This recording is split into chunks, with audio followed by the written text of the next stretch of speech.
Hey, Andrew.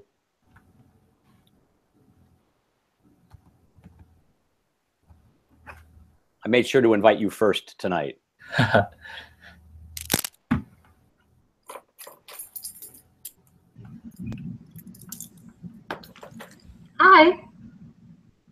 Good evening. How are you tonight? Good. You? Thank you. Good.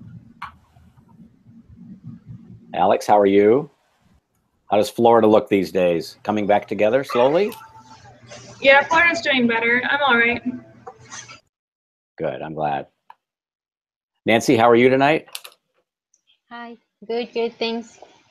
Nancy, did you say that you're in McAllen, Texas? Is that where you are located? I'm in Mission, but it's like right next to McAllen. And who do you work with? What's the firm? It's called Tres Rios LLC. It's the owners are Mexicans. It's Yeah. a small new company. They created I it see. like 8 years ago, I think. Uh-huh. Yeah. Do you guys have a good website? Not here. I mean, he has a lot of companies in Mexico. This is like his first, the owners, his first company in the United States. So it's a small company. Is it a good website that I can look at the work that you do? Yeah, actually the website from the Mexican company, it's called IARSA, IARSA. Could you just send it? I'll never spell that correctly. Yeah, I'll send it. I'd like to look at it. Okay. Okay, good. Let's see. Josh, how are you tonight? Excellent. Thank you. Good. Sorry, you were on mute, and I wasn't. That's all right. I wasn't looking at you at the time. That's all right. The hand signals are great. I don't know if I've ever said this or told you guys, but oh my goodness, this necktie has seen better days. I had a student who was deaf, and so I had a signer the entire summer that I worked with Mitch, and so we drew a lot on tracing paper and wrote sentences and phrases out a lot. I've never used as much tracing paper as I did that summer, but it was a very interesting experience for me, so I enjoyed that. Okay, let's get started. Who am I going to visit with tonight? Oh, before we get too deep into it, let me say a couple of things. First, I had a really good session with Lynn the other night, and at the risk of embarrassing her, you should find a way of asking her to share her work with you, or go back and look at the Monday night session, the Tuesday night session, and look at her drawings. And understand the way she approached her work and the way she diagrammed it. She is already ready for next week's conversation. Yeah, right? actually, I was intrigued for the on review. her. I was intrigued on her desk script, but we couldn't see her work. So she, that's because she didn't share it. That's correct. Thank you. So she sent me a link on Dropbox. So you either need to beg, right, from her, or maybe ask her to share.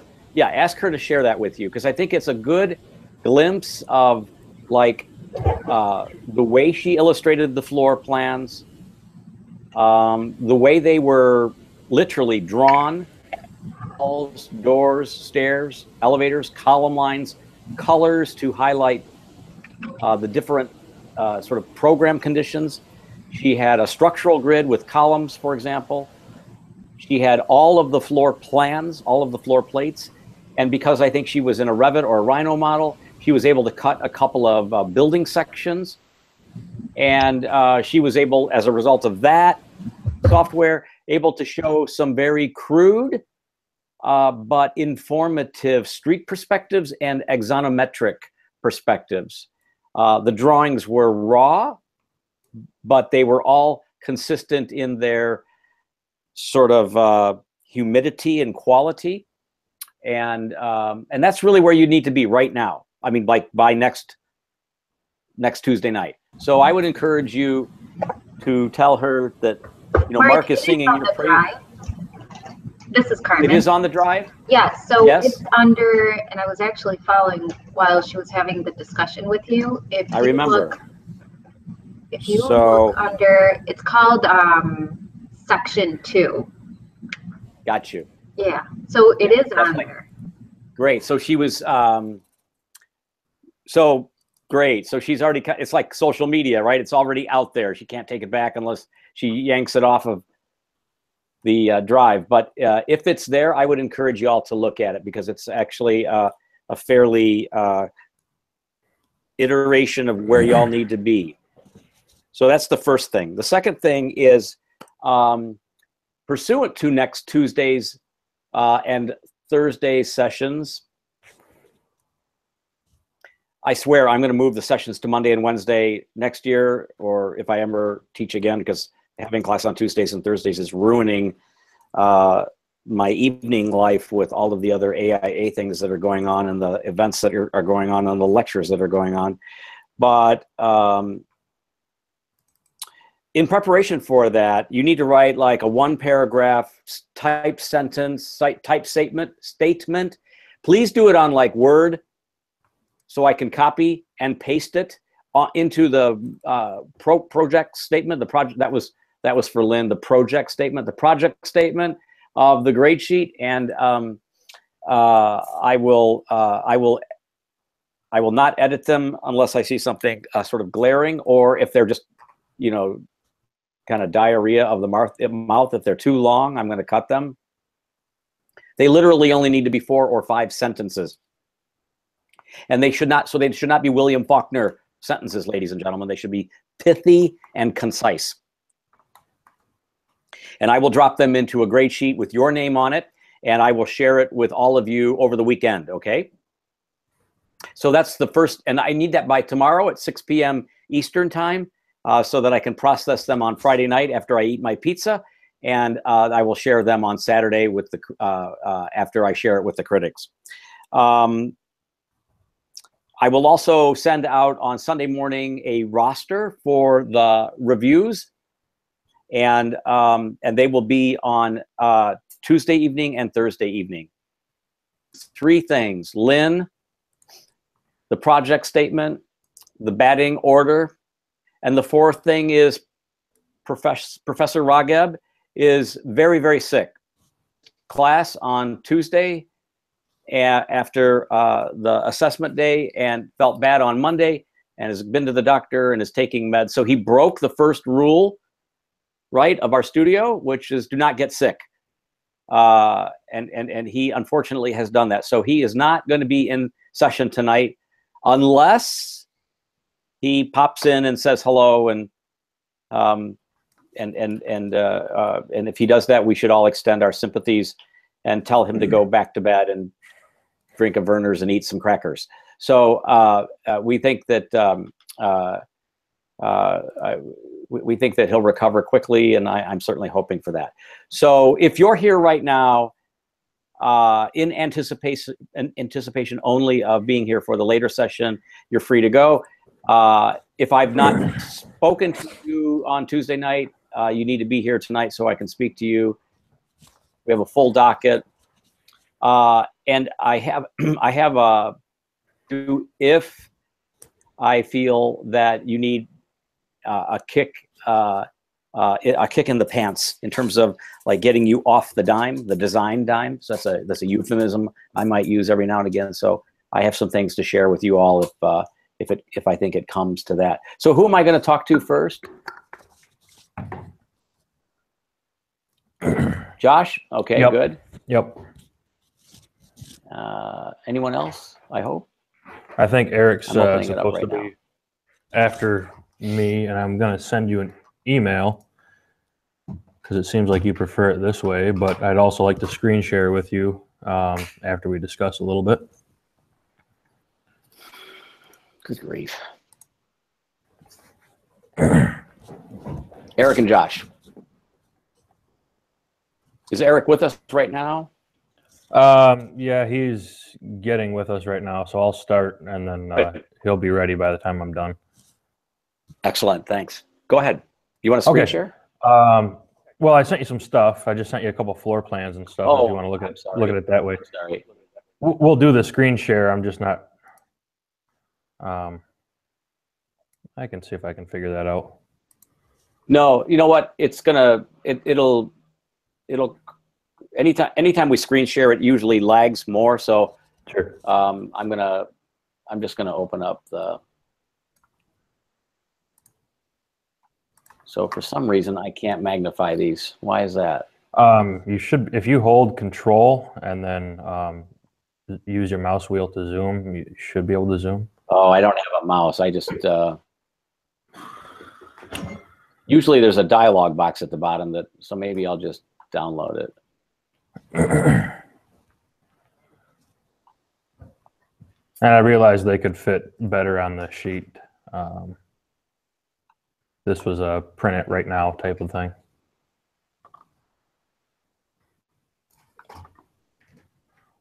Why is it not doing that? Okay.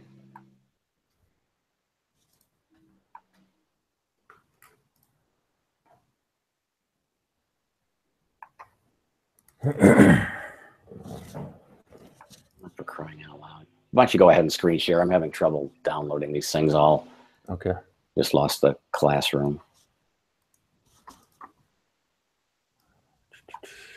Just give me a second. I'll figure it out here. That's all right.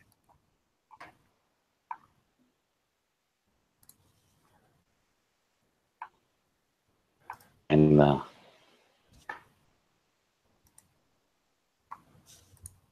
anybody got any tips on how to screen share? Oh, I think I figured it out. Okay. You can see my stuff. Hold on a second. I'm having trouble finding the classroom here. Oh, okay.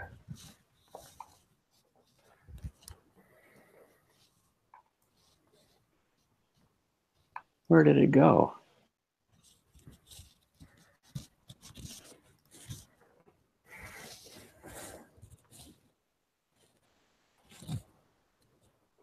Okay, why is it doing that?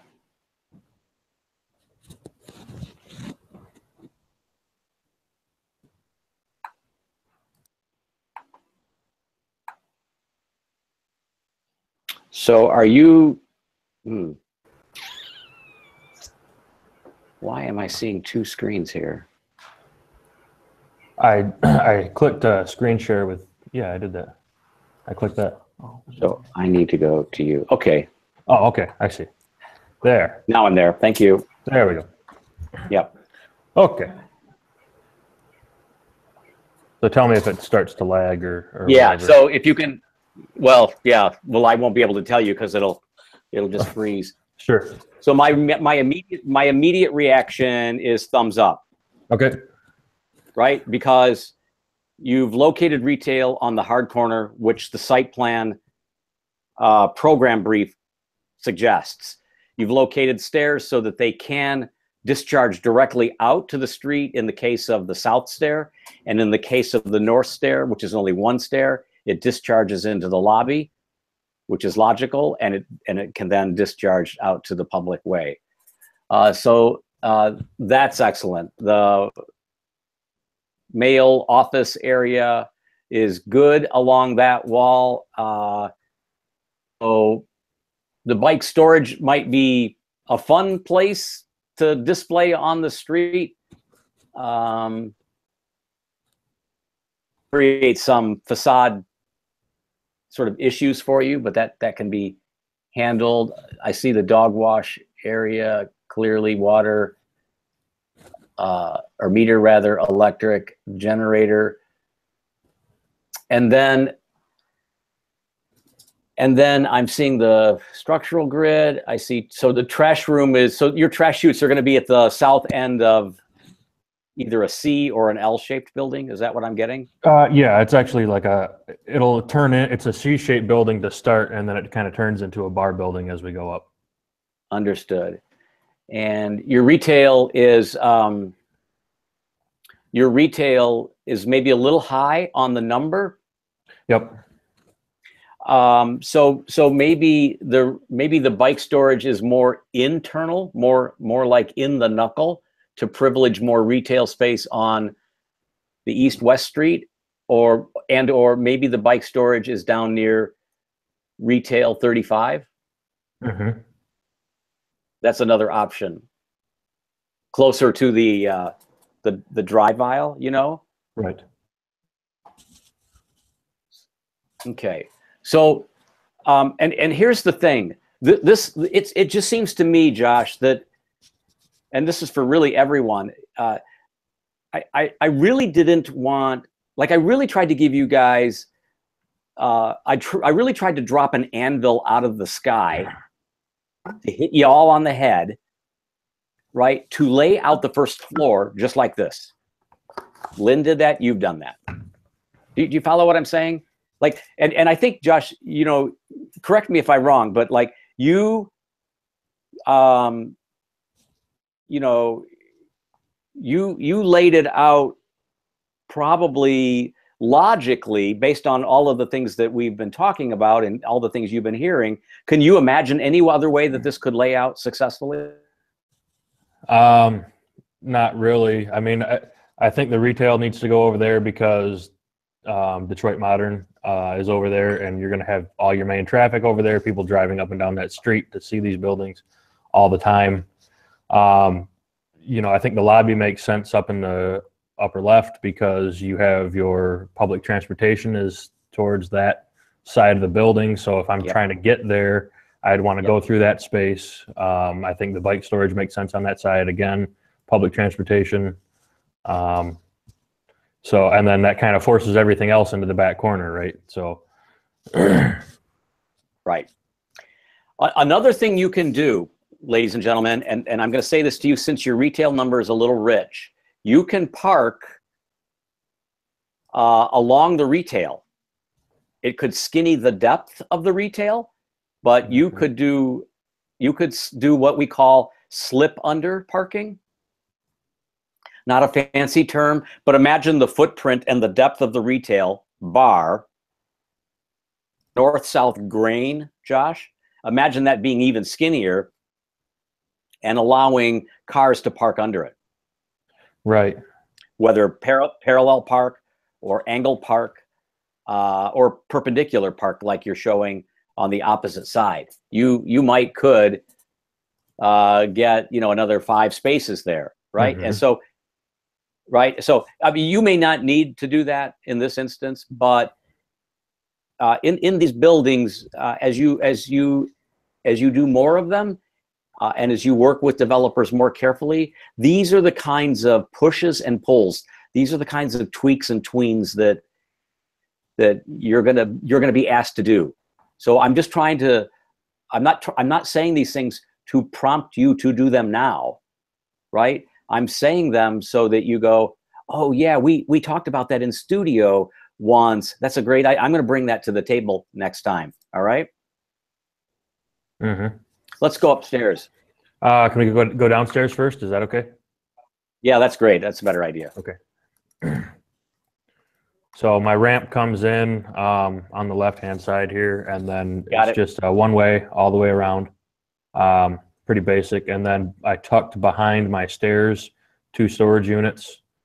You'll also notice that my elevators are split, and you might not like that immediately, but I think it'll make sense shortly. So you can go to the dash line to build out down there. Oh, okay. Well, there was a reason I didn't do that, and actually, it's a waterproofing headache.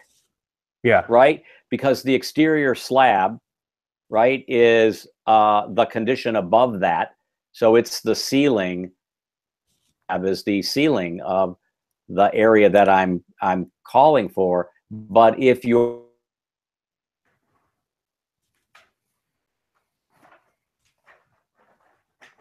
stuff is. You just cut out there. Could you repeat the last 10 seconds? Yeah, that could be where the extra storage is. Oh, right. Sure. How many spaces do you get down here? I've got 40 spaces down here. Gotcha. So you're hitting it. Yep. And then I've got 10 upstairs. There's actually 12 spaces, but I realize at least one of them is going to have to be accessible, so I'm going to count it as 10. Yep. And then I think you can do you can accommodate that. I think pretty easily. You know what? But it works pretty well. I'm sorry, you cut out. I don't there again. see any. It's a quirky layout. It's a layout that makes me smile a little bit, but it actually works pretty well, and I can see how it works structurally for you. Yeah. So this is good. Okay. Going up to the second floor. Sure. So this is kind of where it starts to transform into the bar building. I wanted to have this double corridor type thing looking into this green space. My concept or my idea here is to allow natural light to penetrate the corridor, and then to actually use a transparent wall material between the apartment and the corridor so they can kind of share light with each other. Yeah. In the evening time, when the lights are on in the apartment, it'll help to light the corridor, and then vice versa in the daytime when you're getting all the sun in the corridor, it'll bleed into the apartment, and with having light on both sides of the apartment now, you can really you get a lot more natural daylight there, and it doesn't feel quite such like all your views are on the one side of the room. You know, you kind of have, even though it's not really a view, you do feel much more open, I guess. You're not in a cage. So it's really the slipped bar idea, and the cleave or the gap between them, both common spaces like laundry and then the green space. So that's a real simple, like in my mind, diagram. But it's also like two red roof inns, kind of mirrored. Right. You know, where you have the common corridor that runs along the sort of promenade of the entrance doors, and each of these are kind of like motel suites, and then they have the view out to the either the west or the east, and the only room that's kind of the odd one is I mean, and it works fine, but the only room that's kind of the odd one is the apartment 26, I think it is, because it has a different. Oh yeah. It has a different grain to it, right, which could make it actually the most successful unit.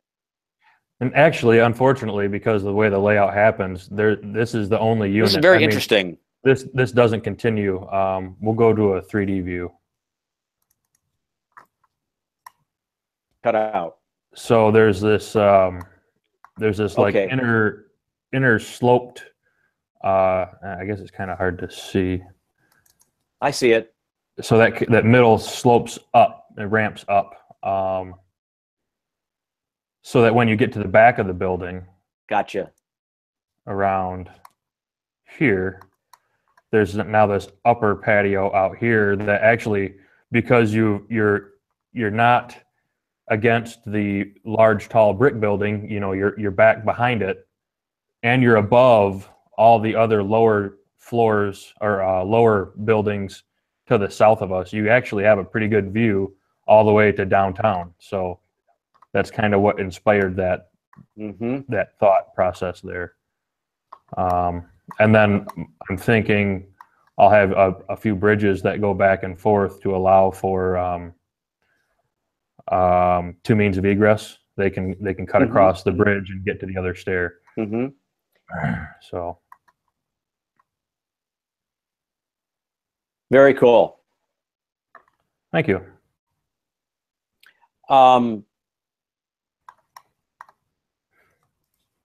Okay.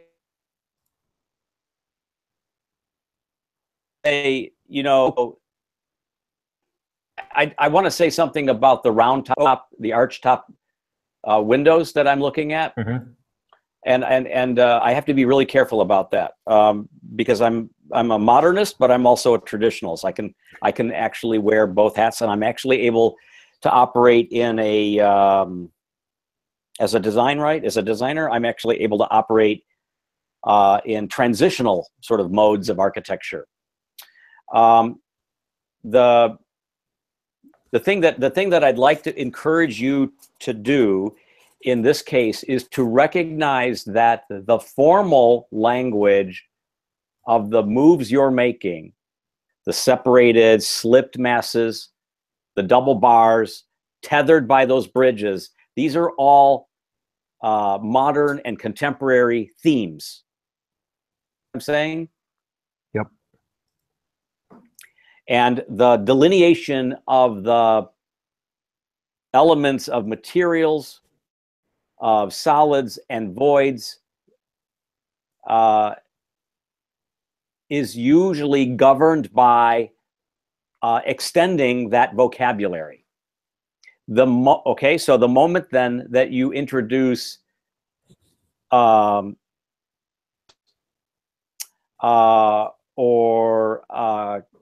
let's call them conventional figures like round top arches into this kind of scenario, it starts to blur and confuse the clarity of that original language. So I would look harder, Josh, at the work of Koning Eisenberg and Loha and Michael Maltzahn and all the people that we've talked about, all the people that Rasha and Andrew talked about, and look at how they handle the ground floor, for example. I think if you look at the ground floor as a completely transparent thing, you're actually going to be, it's actually going to be a more poignant or provocative windows for the fenestration. Okay. That's all I want to say about that. Sure. So I mean, do you have any questions for me? I want to let you go. I want to let you just keep moving. No, I don't think that I do. I think I'm okay. Great. Okay, I see Eric's here. Eric, do you want to pull your stuff to the screen? Thanks, Josh. Sure.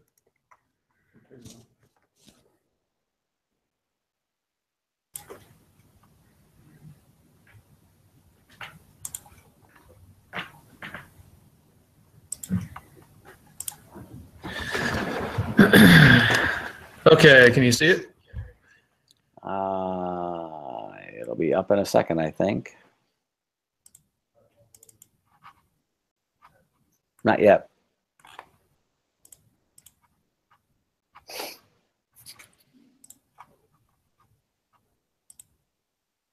Oh, here we go. How's that? One more time. There we go. Yep, got it. Thanks. Okay, so this is just kind of overview of the site, how I worked with that. Let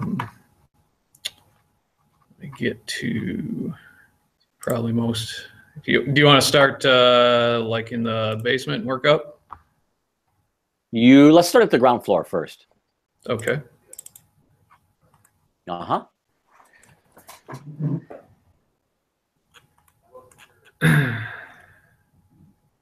So similar to what Josh had, I've got retail along John R. here.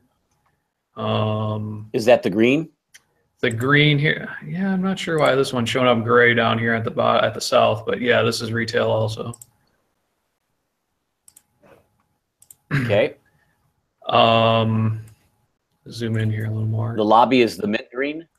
This would be like vestibule coming into the lobby from the front off of what is it, Albert up there? Or? Yep. And then spills into the actual lobby space, which extends all the way to the back here where I've got a little bit of parking. What are the three purple spaces? Are those residents? These, I'm thinking I can squeeze in a couple residences here, yes. I've also Gotcha. got up here off the lobby, bike storage, the dog wash, laundry and fitness. Here's the central stair with the elevators, and the trash room here.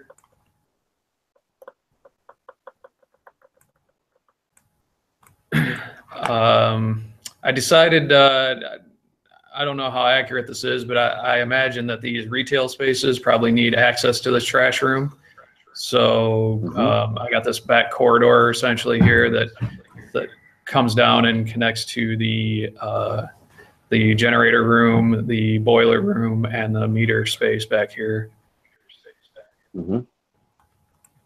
Coming in off the alley here, we got a ramp going downstairs, and then off to the side, we've got a small parking space here. So that's the first floor. Let me pause on you on that, okay? Hold on. Sure. So you have 3 stairs. Is the internal stair a communicating stair, or is that a fire stair? Interior stair is a communicating stair. It goes all the way up. Yep. So it could be open, right, all the way up? I suppose, yeah. Yeah, you might want to think about that. So a couple of things. I'm really intrigued with the residences on the ground floor. And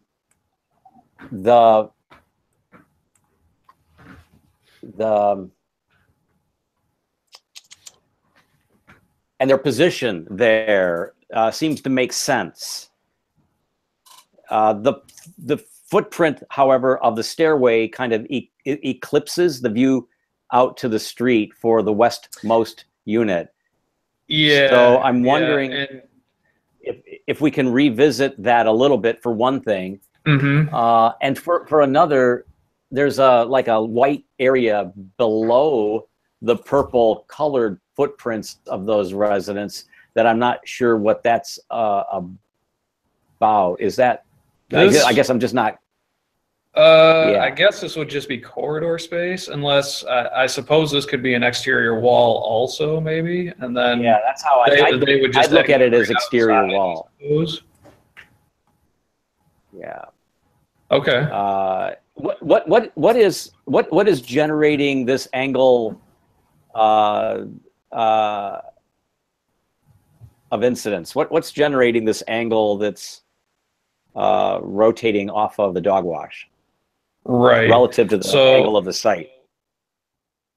This angle here at the north. Yes, sir. Okay. So we've And got the south, right? we've got this historic house over here, and Yeah. I wanted to kind of extend that residential space as much as possible, and I thought if we had residences out here, it might be kind of nice to have a nice patio space out here. And kind of canting this back a little bit, I guess might help reduce the impact of this building in relation to the neighboring building. How interesting. Yeah, how interesting. Okay. A couple of other things. I feel like the lobby is too way too large. Huge. The best. Yeah. So I would. I would maybe think of a couple of ways of moving some of the bits in around a little bit to reduce the lobby, but I like the connection that it makes to the car park in your little sort of service court area. That could happen though in a corridor. It doesn't have to be a grand salon, right? Like the way you've got it.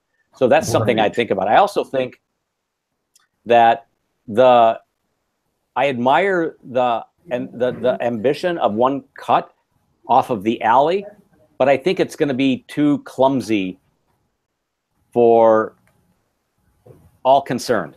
I think you have a curb cut off the alley for the ramp, and then you have a curb cut off the alley for the car park at grade. And you contain that. And if you play your cards right, you may be able to do it in such a way that spaces in that. Okay.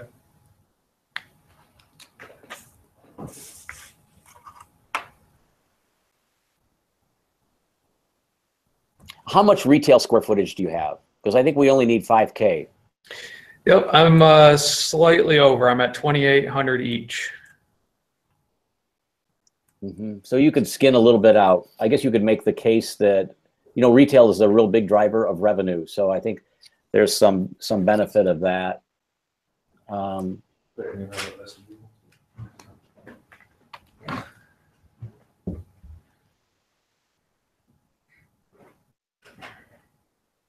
Okay, let's go downstairs.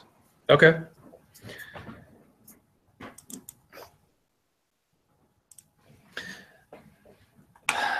I don't know that this worked out great, but I did manage to squeeze in 46 spaces down here. So you'd be coming down the ramp here, and then this is all obviously one way, and then back up. This is where I ended up with the second staircase out front, which I really would like to eliminate. So I think I'm going to have to rearrange this down here. Because the other staircase ended up down here. So I guess I'm going to have to swap these spaces over somewhere to adjust for that. So maybe this central stair actually doesn't come down to the lower level. Maybe the two corner stairs are the only ones that get to the lowest level. Yeah, well, I don't know that this is hurting me so much as this does out front at the street when you got it, you know, poking up above grade there. How many spaces altogether do you have? 46 down here. And then how many up top? 4, I believe. 5? 1, 2, 3, 4. 4.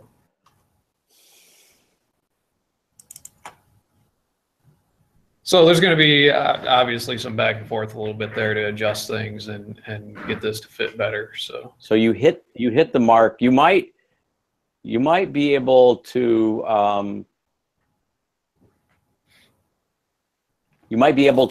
add more on the ground. You might be able to add more on the ground and decrease some down below to add that other stair. Right. And then the only other thing I got down here is some storage lockers down in the southwest corner there. So.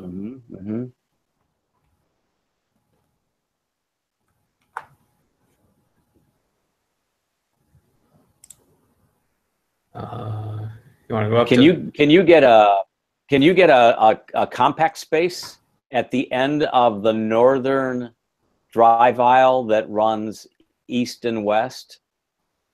Right here? Yep. Possibly. Right there. Well, of course it doesn't want to. Also, 17, 11, yeah, maybe. Yeah, you could. So, but the other thing is, where is the property line related? I think that's another important thing. And all of you should add the property line here so that we can understand what's happening. It's right at the edge of the wall is the property line. Gotcha.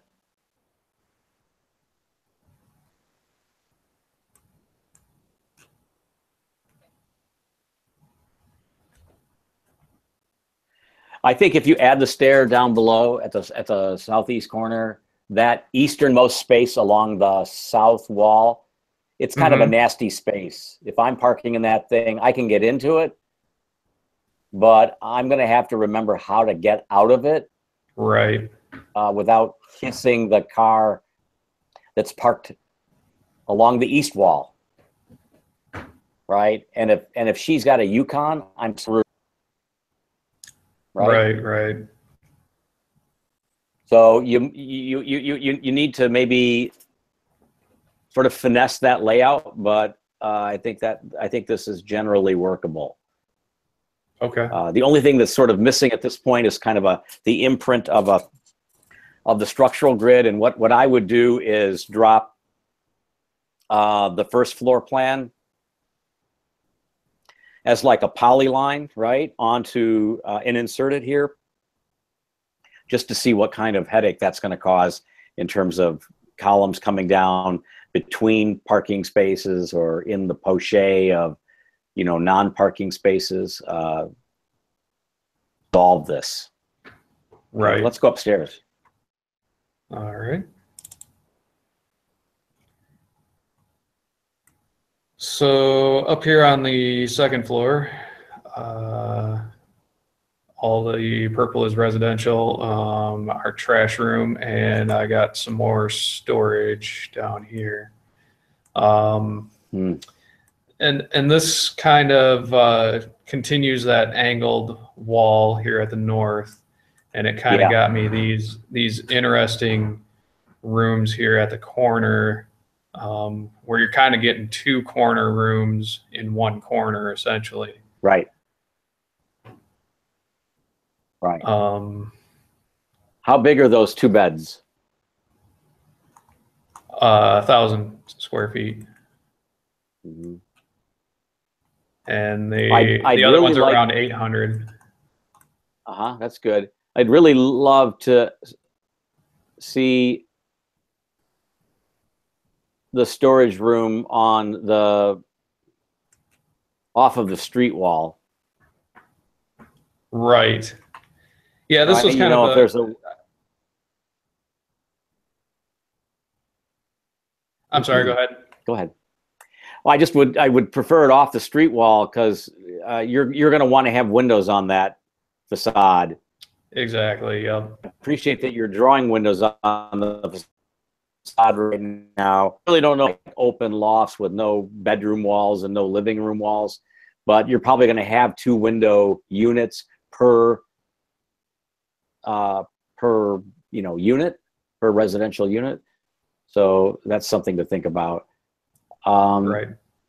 And now that I'm seeing the stairs come up where they are, assuming the travel distance to the dead end corridor is acceptable to your code research, that center stair would need to be fire rated and enclosed as you've drawn it. Okay. It might be better, actually, for your parking lot to put the stair where the storage room is. Yep. Okay. Right? It has maybe some impact on your ground floor and some of the stuff you were doing down there. But I think it frees some things up for you in the basement. And I think, I mean, if I'm going to have rentable room on the front facade, right, I don't want it to be a storage room. I'd rather it be the stairway, because at least it has lights on at night, right? And people actually might use it, and therefore it would be transparent. You see where I'm going? So like the urban response, I think, is stronger with the stair there, and I think it architecturally works better for you. Okay. I also feel like there's too much sort of chest thumping in your layouts, right? I mean, I think the lobby up here is way too freaking big. And that's what I mean by chest thumping, right? And the lobby downstairs is too big. I would try to, like, be more modest and more sort of soft-spoken, right? Mm-hmm. You lower your voice when it comes to these common spaces. I appreciate the idea of making spaces that are public better, right? I think that's good, but I want you to know that a developer is going to say, what? What's the ratio here? How efficient is this? And you're going to have to, right? You're going to have to add up the corridor square footage, the stairs, the elevators, the electrical room, and the storage room. And honestly, you want that relationship to be about 15%.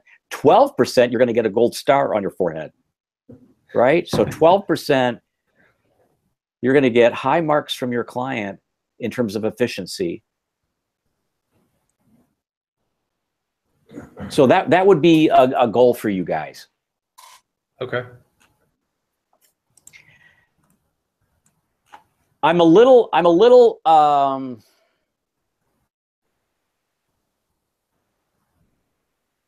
I think the jury is out for me on this L, this canted L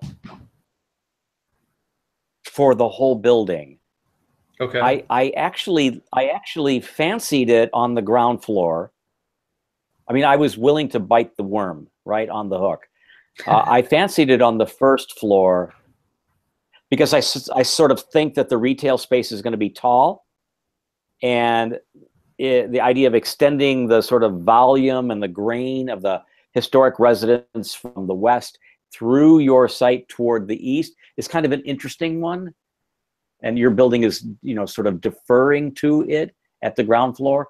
But I'm wondering if up above, you would get better units in that east egg if it kind of straightened out and created kind of a porch for those ground floor residential units instead of an extruded vertical mass.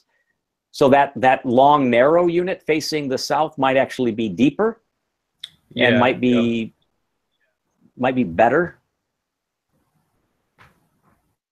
So here's what I do, you guys, when I'm right here. So what you've done, Eric, is you've kind of baked a scheme, right? There's issues on the ground floor. There's issues in the parking lot. There's issues up here. Not like, oh crap, this guy's a dork issues, right? Not like that. Not concerning in that way. Not necessarily like catastrophic or problematic. But when I get to this point, I print them out to scale, and I tape these drawings down, and I work over them with onion skin. So I from the CAD format to the hand-drawn format with my scale and onion skin to try and improve them. And then when I get the onion skins to resolve between the levels, then I go back to the CAD format. Right. You may find that is a faster way to do it. And I would also, you guys, I'm saying this to you, I know you guys work in offices, but like if you start changing this package right now, tonight, Eric, save the package, date save it, right? The file name should be date saved, and write over it or save as, right? To create a new file. So don't throw these out. Always just do another save as to build up the work so that you see its evolution. Right. Anything else? All I got left, I think, is the roof, which is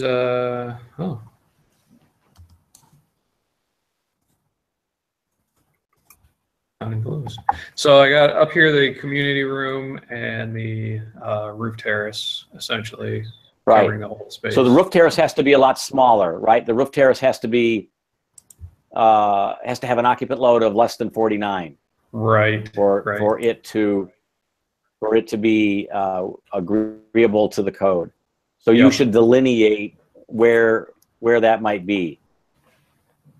And if you move the stair to the east in that L, then the community room can have a straight shot view toward the city, with the roof terrace in the foreground. So maybe the roof terrace is an extrusion of the community room's walls, and the south wall of the community room is like metal and glass overhead sectional doors, for example. Right? Right.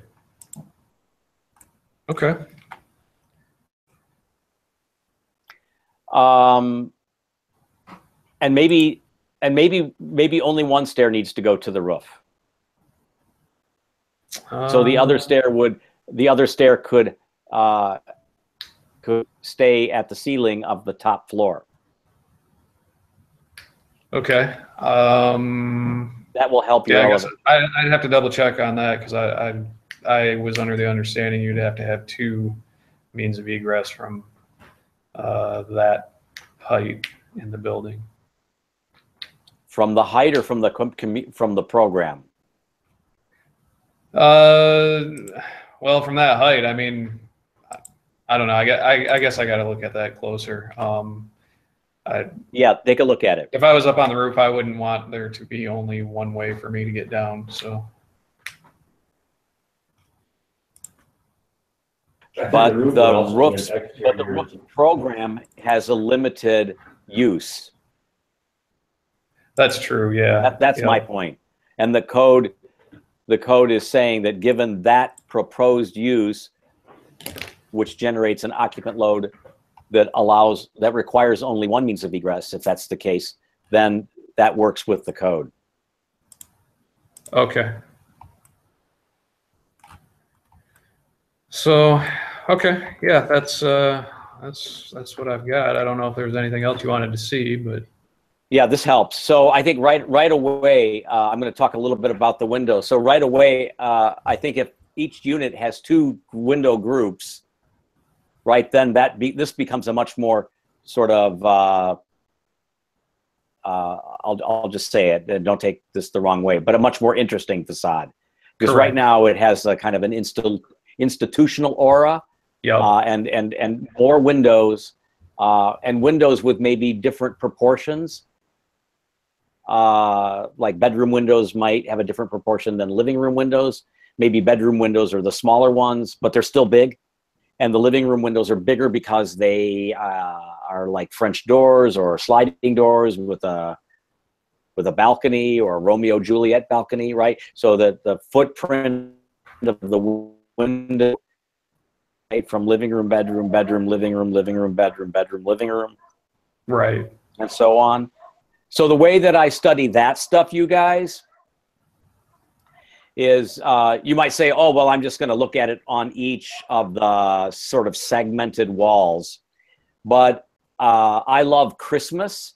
So I take the wrapping of the facade, right? I take the wrapping paper of the facade and I kind of pull it apart and I look at the elevation as one continuous gestalt, right? As one continuous facade. Right? You draw the verticals at the fold lines, but you understand it as an overall pattern, okay? So that's maybe a way of thinking of it a little bit more holistically.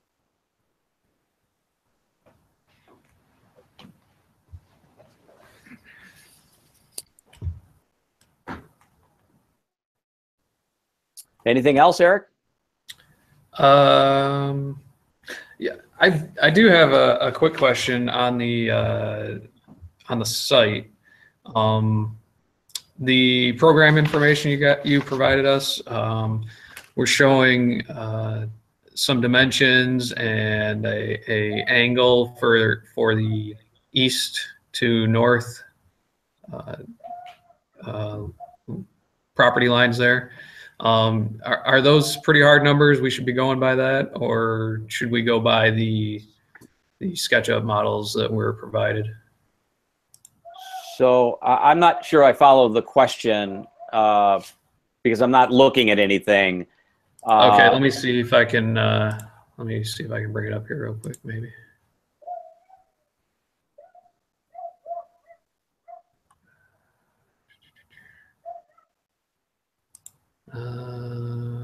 No, of course I wouldn't have it handy. Okay, well, maybe I'll just shoot you an email on it. I can Okay. send that image to you and just write an email on it. Sounds good. Okay, thank you. Appreciate it. Let's see. Nancy and Carmen. So I think, Nancy, you sent me. Yeah, I don't know if it's better if I share since my internet is not that good. Yeah, why But, is your internet that good, Nancy? I don't know. I don't know. Yeah, I think you should check that because I've noticed, like, during when did you ever watch your session from first deliverable, right? It No, was but very, I've heard and I read that I will be breaking every time I yeah. talk. And there was a moment like halfway through your presentation that you actually sounded like you were in the room and like right there with us. But like the first 10 minutes of your presentation, it sounded like there was a car engine running right next to you. And then the car engine shut off and everything was perfect. So I'm not sure if other people are running the, munching on your bandwidth when you're in this class or not, but for the reviews, I would try to, maybe it makes sense to do it at the office, but go to an environment where you can get the best internet available and hardwire it if that's even possible. But so let's go with the, I'm looking at your drawing right now, okay? Yeah. So I'm looking at the basement. Do you get down there? I have 48 spaces, and actually 2 of them I put them as 88 spaces. I see that.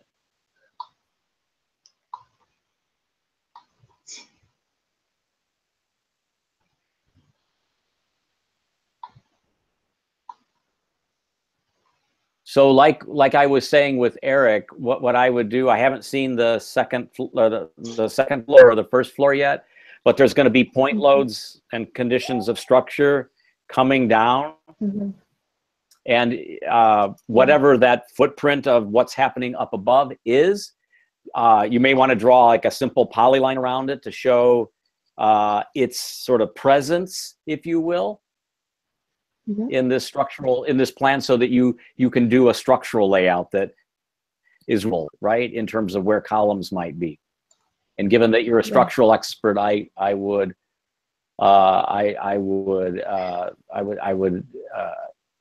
think that would be pretty easy for you to do. I do see an enclosed stair on the west wall, and I'm comfortable with that. But I think I see an open stair on the south stair. And so I think that needs to be in its own volume. So you may lose a space. Why is my dog going nuts?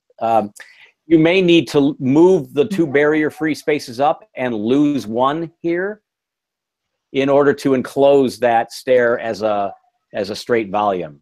Okay. And the 4 square conditions are storage lockers? Yeah, they're large storage lockers. They're 10 by 10, and I have on the east side they're 5 by 5. They're small storage areas. And you have them crenellated like this because the doors are in each of those little alcoves? Yeah. So it's a 5 feet. Yeah. Like. Yep. Oh my goodness, my dogs are going crazy. Oh. I'm sorry.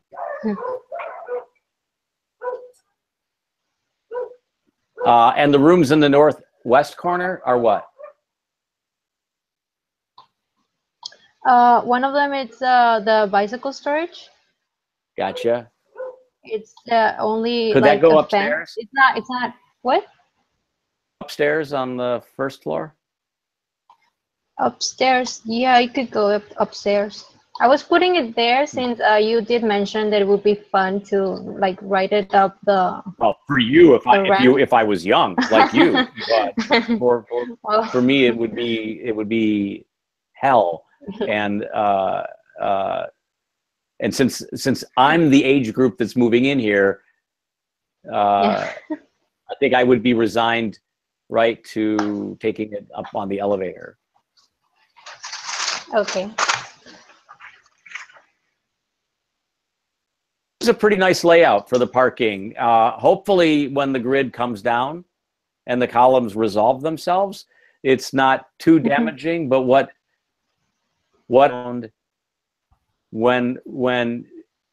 as we like to say, shit gets real, which I think you can appreciate what I'm saying by that. when the columns come down and shit gets real, you lose about 5%. Okay. Mm-hmm.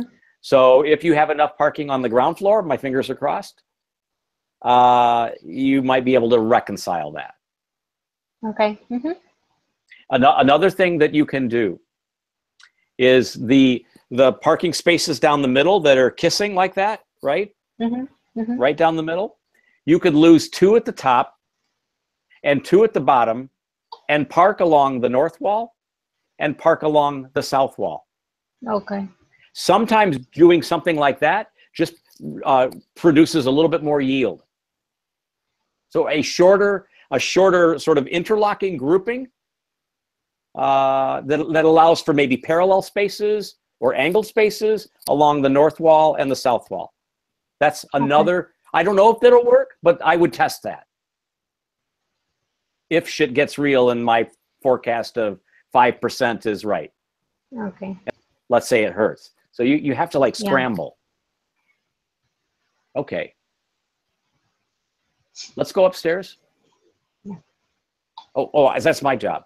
So I have to go to the sheet.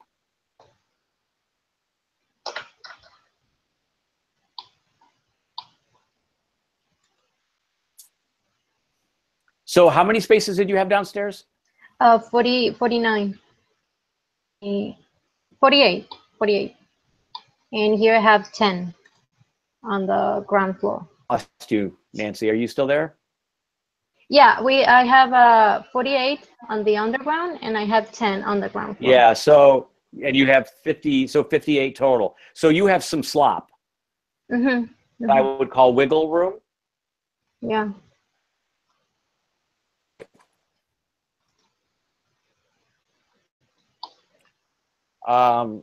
So you've used quite possibly the smallest font I've ever seen for room names. Yeah, I'm sorry. And what I'm thinking, what I'm seeing,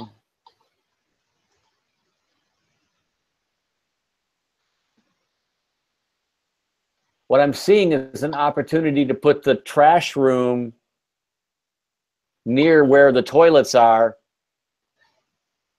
for the retail spaces, so that when the trash truck pulls in, right, they can do their business right there. Where how is the trash routed? Where is that space? Actually, it's on the south next to the elevator and the stairs. So it's like an overhead um, door there and right on the alley? And no, actually, it's right next to it because it has well, I want to put like a garbage chute system. Yes, I understand. Little cars, and it has the corridor going to the parking lot. It's like West. So spaces 1 and 2, on the south. right? Spaces 1 and 2 Yes, may exactly. may not be parking spaces. They may be It striped could be, like loading and unloading yeah. in the way that the barrier-free space is, so that can happen easily. Or it goes through the corridor, which I think should be like a 6-foot corridor, by the way, to go out to the outdoors. Okay. And then it can go south toward the alley.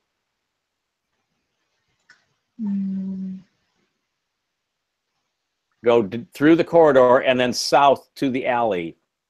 Mm-hmm. Mm-hmm. The lobbies may be a little too big. Okay. Mm-hmm. And it looks like you have 3 retail spaces. Yeah. Yeah. So one of the things, you guys, that I think you have to decide on is my reaction to these larger retail spaces. I mean, I think a developer would get pretty excited about more retail space, but I'd also like you to think about the porosity of the site. That's a fancy word for pores, right? The leakage or the sort of permeability of the site. Like for instance, what is the possibility that a pedestrian can make their way through the building and be outdoors while they're doing that, like arcades or hallways? And if it's jam-packed with program on the first floor, it's harder to do that. So it might be, I mean, you have that ability right now when I look at the lobby and then the sort of sidewalk near the parking spaces. But I'm wondering if there's other places that can happen, for example. Oh, actually, So that's the only connection from John R to the back parking that I have. Yeah, I know, and I'm saying, can we do that more often, like another Like time? on the north, next to the The elevator? Yeah, Yeah, in that area. maybe. What is the big box in the knuckle? Is that like a kitchen and dishwashing area for a corner cafe? Oh, that was my plan, to put like a little coffee shop with a kitchen, but I don't know if there's gonna be like a grease trap needed for that, and well, I don't think I have space, or I don't know how to put it if we have an underground parking. So I was regretting having that that space, since I don't know what So I need. when I lay out a retail space that actually is like a cafe or a restaurant, my rule of thumb is 1/3, 2/3. So I will do kitchen and back of house as 1/3 of the footprint of the overall. So if I have a 3,000 square foot retail space and I know it's going to be a cafe, I know about 1,000 square feet is going to be back of house, BOH. That leaves 2,000 square feet, right, for, you know, merchandising, display, seating, that kind of thing. Your relationship looks a little big here, and it might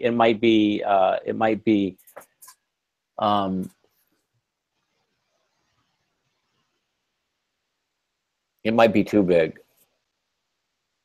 But I think in that knuckle, some of that back of house stuff for the whole building could occur there too. So there's some give and take. I think the most notable thing about the first floor is some sort of commitment to a parklet, right? That is next to the residential neighborhood to the west of us. Is that what I'm seeing there? Oh yeah, it's yeah, like a little park area, like resting area. Yeah. So homeowners can like have a barbecue grill out there and grade, and have, or the retail tenants can do that. So that could be very interesting. Yeah.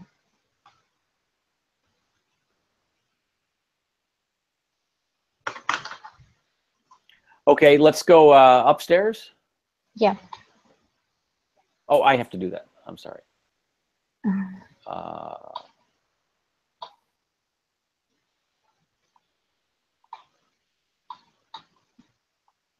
Yeah, I don't see any issues.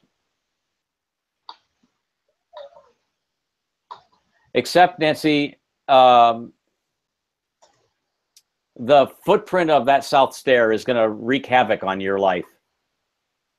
It's going to be a problem for you. If you try to enclose that stairway as it's drawn, which is the stairway kind of hugging and embracing the elevator, it's going to be a really huge footprint. I think that only works if that stair is a communicating stair and it's open to all levels without fire-rated walls. That's not what you've got, and that's not what you need. You need an enclosed stair here. So I think the elevator strategy has to change a little bit. Okay. Room, what is that room? Next to it? Yeah. It's the dog washroom. So that's on the outside wall, and I'd rather have as I was telling Eric a minute ago, I'd rather have that and the laundry room on a south or on a west wall of this L shape, Okay. right? Because the street walls.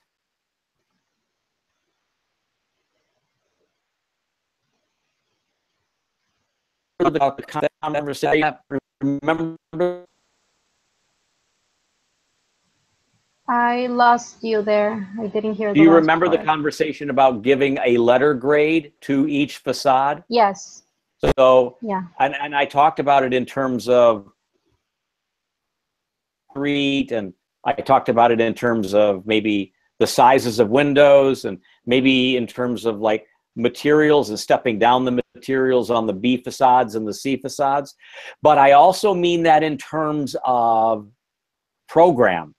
So you put B programs and C programs on B and C facades, Mm-hmm. Okay. right? Mm-hmm.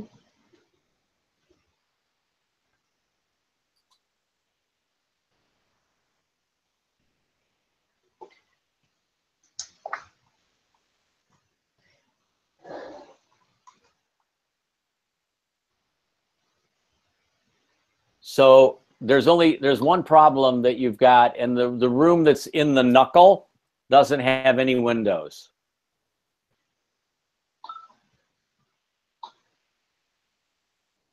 Yeah. Mm-hmm. So that's actually not a unit. So Mm-hmm. so Nancy, that's where the dog wash and the laundry go, Okay. Mm-hmm. Yeah. right? I see it. Yeah. And then when you when you fix the stair, and you that north and west most unit, right? Because the laundry is gone, that goes Yeah. back to the unit.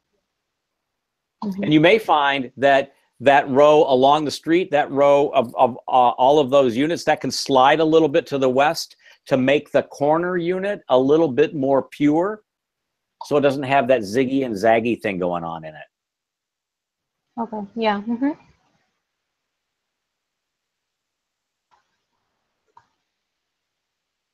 Okay, so I'm going to go.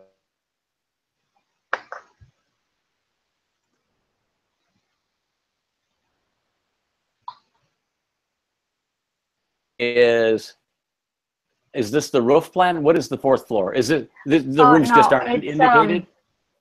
yeah, actually the fourth floor I wanted to do a bigger rooms. So Okay. I don't know if you can see the last file. I have like a prototype of one of the rooms. I want to do 3, one for the affordable Yeah. residential units, one for the one bedroom, and one for one bedroom standard, and the other one for the 2 bedrooms. So right now I just send you one. Like the smallest room I have. So on the 4th floor, I want to do bigger rooms. So that's why I don't have the layout yet. Gotcha. Nancy, I like the way you've composed these units. I like the construction lines, right, as datums that operate, east and west and north and south. It helps you understand and see the whole sort of thing, I think, very clearly.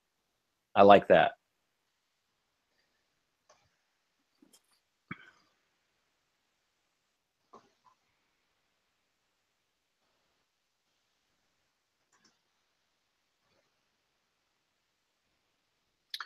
Okay, and then this is a little thing. I don't know what you and your generation do to consume like media content. Can you maybe?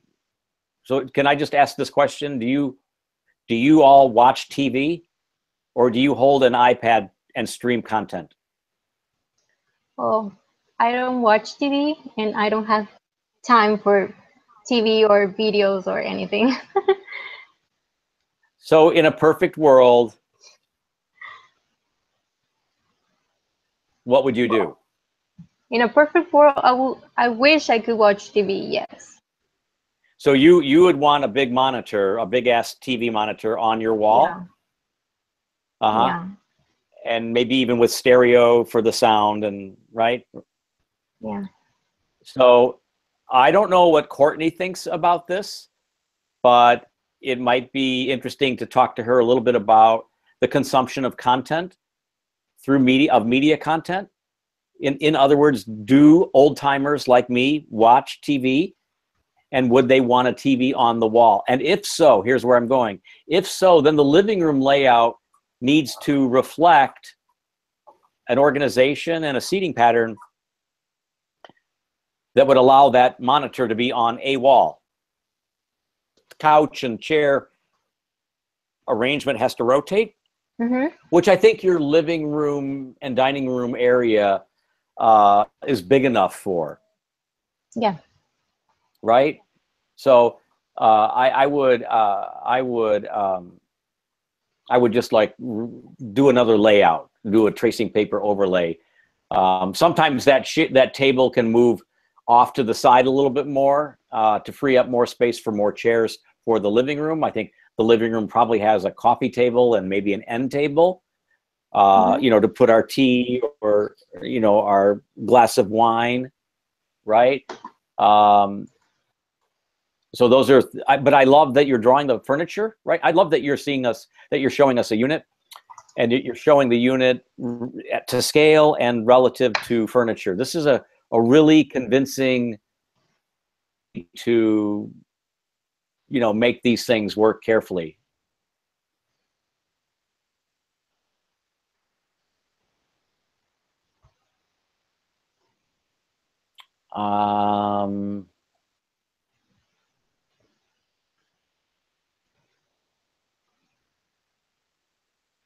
And to make these units smaller, if you had to do that for whatever reason, Excuse me, I said, and if you wanted to make these units smaller, or if you had to create new units that were smaller, then you could get rid of the table and chairs, and with bar stools against it, where the sink is, right? So that could be a way to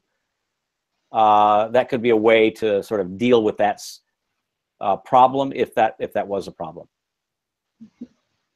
Okay, I think I've opened all your files, right? Yes. Okay. I don't have anything else. Keep going. Okay, thank you. Okay, Carmen, are you next? Thanks, Nancy. Hi, yes. Good, I'll open this thing up. So I sent the file to your email. I got it. All right, perfect.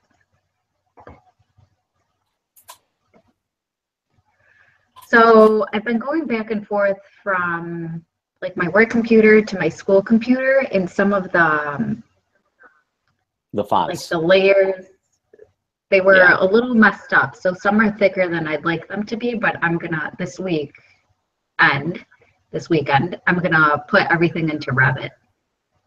Gotcha. So I'm looking at the basement right now.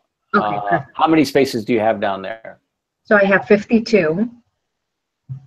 And you need 50. Do you have any on grade?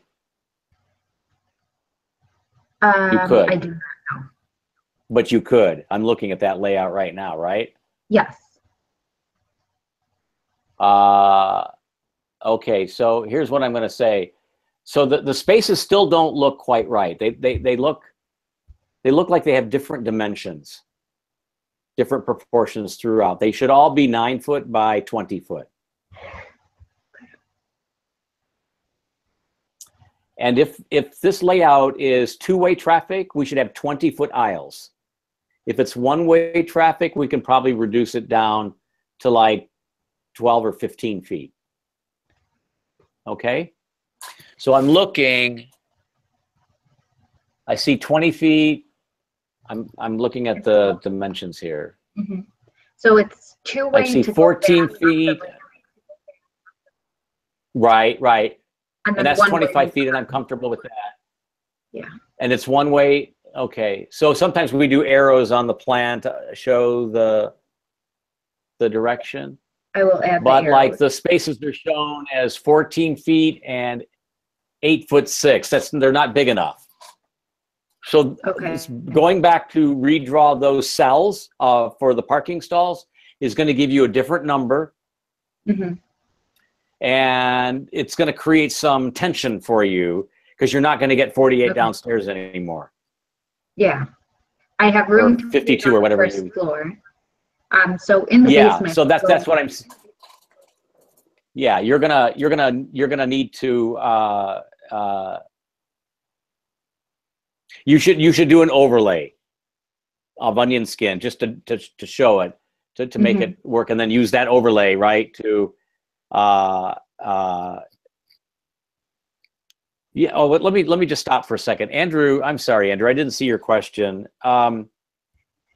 Andrew's asking, is there any way we can see all the plans for whoever? So if you all are sharing with me plans and elevations, could you make sure that everyone has access to them by sharing them in the shared folder? Yeah. And making, share my so that they, I can share my screen. you can share your screen. It's just that you guys, when you share, you guys have like wonky internet. You all do. It's like you're buying the internet service from Fred's, not Comcast or AT&T or something. I'm not sure what's going on. I also think it's not you. It may be that we have 10 people in this class or 12 people in this class. And if that's the case, I'm going to say something to e-learning services. But when you guys screen share, it consumes a whole bunch of content, especially if you're screen sharing a model, like a SketchUp model or a Revit model. It just crunches. Now,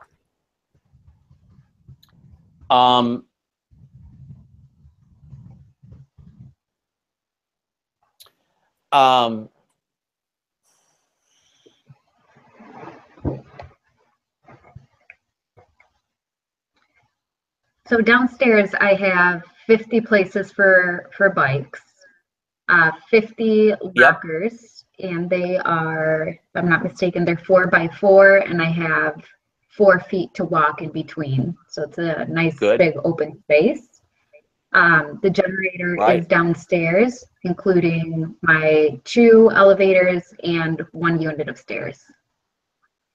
I've scrapped my 2nd unit of stairs just to get more parking spots.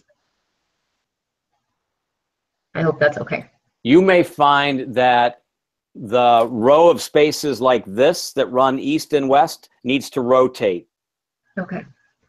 You may find that that's going to be easier for people to circulate up and down the ramp and around this entire complex. All right. So I would do an overlay. The first thing you got to do is erase all the parking lines, though. Because I feel like, they're so off in their dimensional sort of footprint that it's going to confuse you. So for example, in 140 feet, I'm just going to say 140 feet, not 140/10. I'm just going to say 140 divided by 9. That gives me 15.5. So let's say that's 15 spaces. You've got 14 right now. So right there, I just gave you Christmas. I just gave you a Christmas present, right? And then if you look at like space 20, I can't even read these numbers. I'm sorry, they are very small. Oh my God, as I get closer, 21.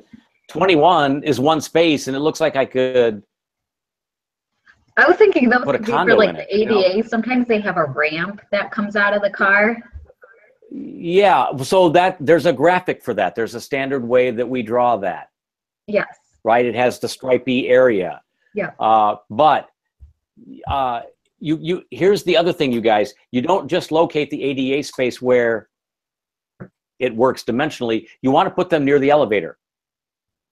Right? You want to put them right next to the elevator so that a handicapper can literally roll out of the van, up the stripy area, maybe up a sloped surface, and get into the elevator. And in front of the elevator where you've got it, you want to make sure that you have like a 5-foot landing area So it's all 5 foot flat, not, it looks like there's 3 foot on the east-west wall and maybe 5 or 6 feet on the north-south wall. Mm-hmm. So there's maybe, I want you to resolve those things. So 9 by 20 for the parking spaces, Okay. feet for two-way drive aisles, 15 feet for one-way, but you may be able to do two-way all the way around this thing, which would make it a lot easier. And if you do angle parking, you may find, as I'm seeing tonight from, and as I saw in Lynn's layout, I'm seeing better efficiencies. Okay. You'll get more spaces in perpendicular parking like you've got it, but it also takes up more room. Okay. So the reason that the Kroger, Mm-hmm. right, has angle parking is it gets more spaces and it's actually easier for people to get in and out of them. It is, yes. Right? Mm-hmm. You're gonna be a mom. You're gonna know that in no time, in 10 months and 9 months, when you're dragging the baby or babies around and your purse and the card and the baby, right? You're gonna realize that the angle space is easier for you to get in and out of, Okay. because you only really have to look one way, right? You just have to you have to look at the way the traffic's coming. You don't have to look to the left because you know that you're going in the direction of traffic. So the Okay. one way allows you narrower drive aisles and out for the patron, the user, and it can still produce a good number of units. Okay. And I'm not normally an advocate for angled parking, but I think I'm becoming convinced downstairs that for all of you, that's something to look at. I will do that. Okay, I'm going to go upstairs.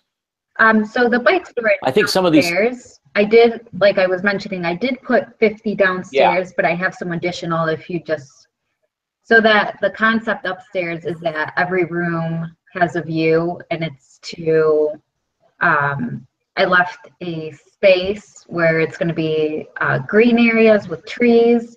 So I did put more bike storage above, in Okay. case you just want to drop your bike off, but the Right. Well, I don't know that you need 50.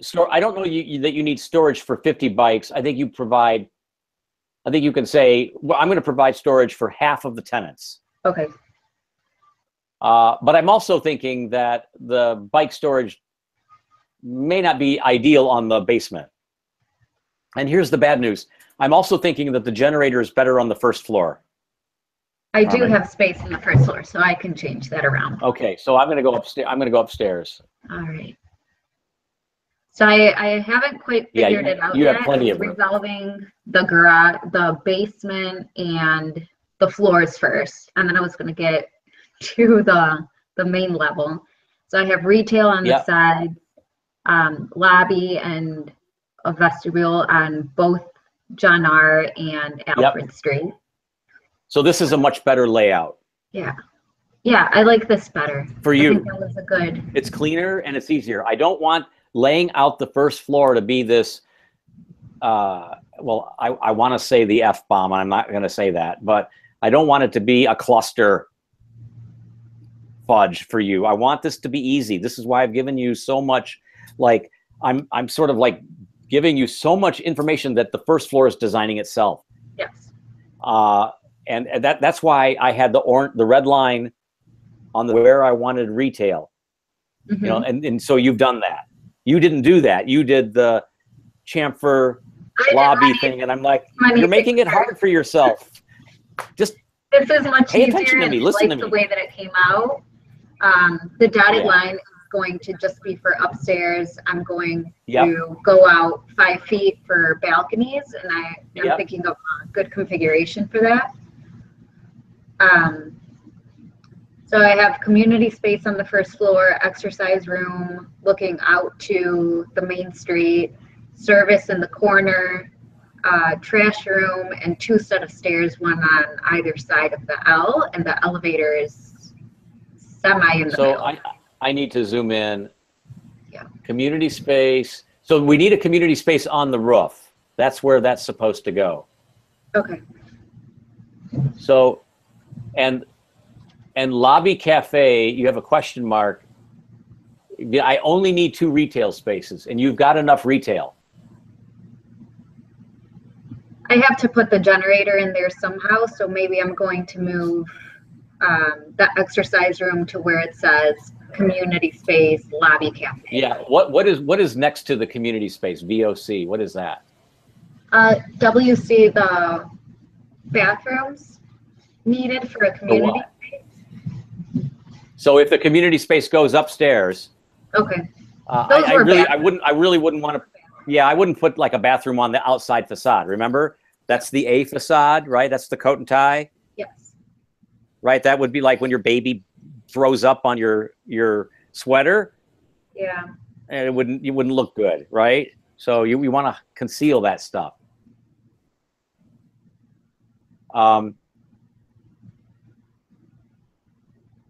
So I think so here would be the goal, like bike storage is at that end. Mm-hmm.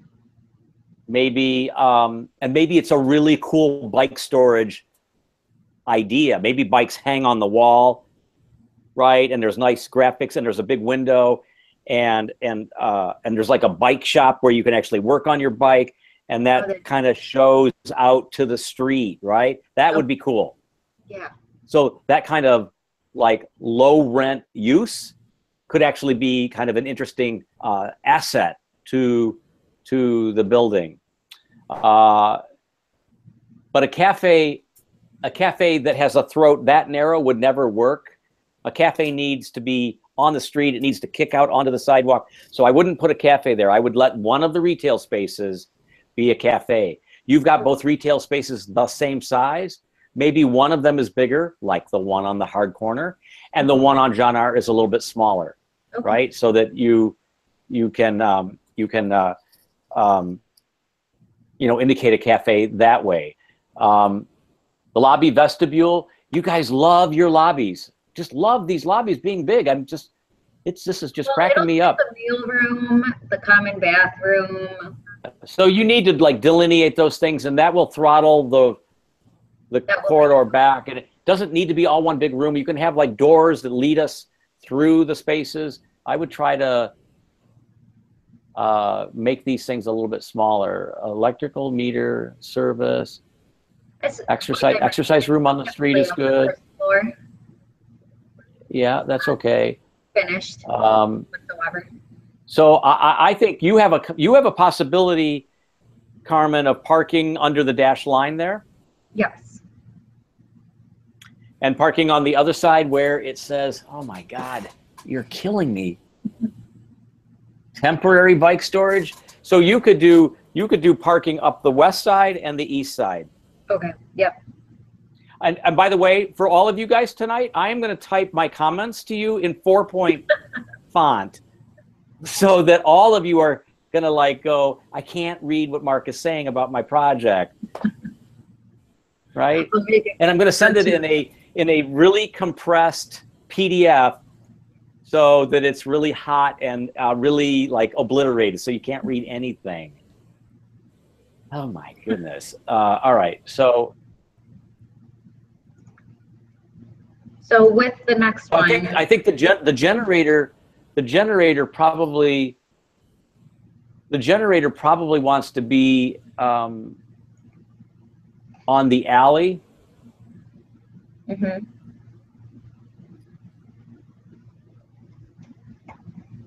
Or in the knuckle, right? In the hinge of the L. Yes. All right, I'm going to go upstairs. Yep. So these are finished. So floors 2, 3, and 4, they're going to be the exact same layout. Uh-huh. I do have 17 rooms. That's maybe too many. Unless, what are you trying to do? Are you trying to get a shorter building? I was trying to get the 5th floor, the top of the 4th floor to have this green roof. So the 5th floor, which is the biggest rooms, they're going to have their own private terrace. I see. So the top floor, which, oh shoot. It says level 5. Oh, something's wrong with my computer. Hold on a second. So I'm looking at plate 4.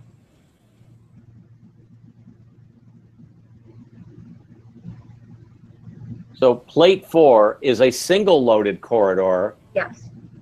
of units that face Alfred and John R. And the Correct. corridor is, I was envisioning all glass, and it had this open terrace where everyone can go out, smoke their cigarette, some chairs, some lawn chairs. So it's more of an open space, and then Yeah. the roof.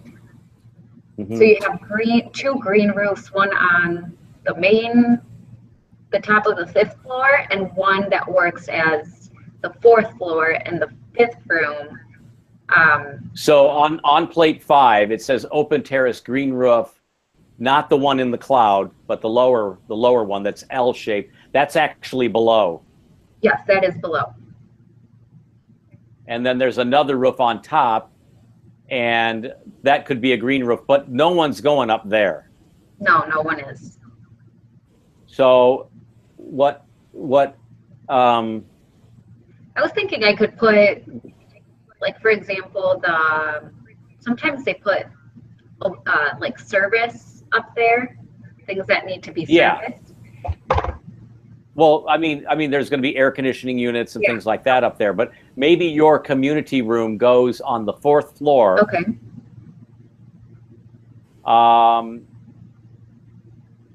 It goes right in that hinge, Mm-hmm. and it can have doors on the west wall facing the residences, the facing Woodward, and facing west, and have its own small terrace and another small terrace to the south. Whatever, or not at all, just one.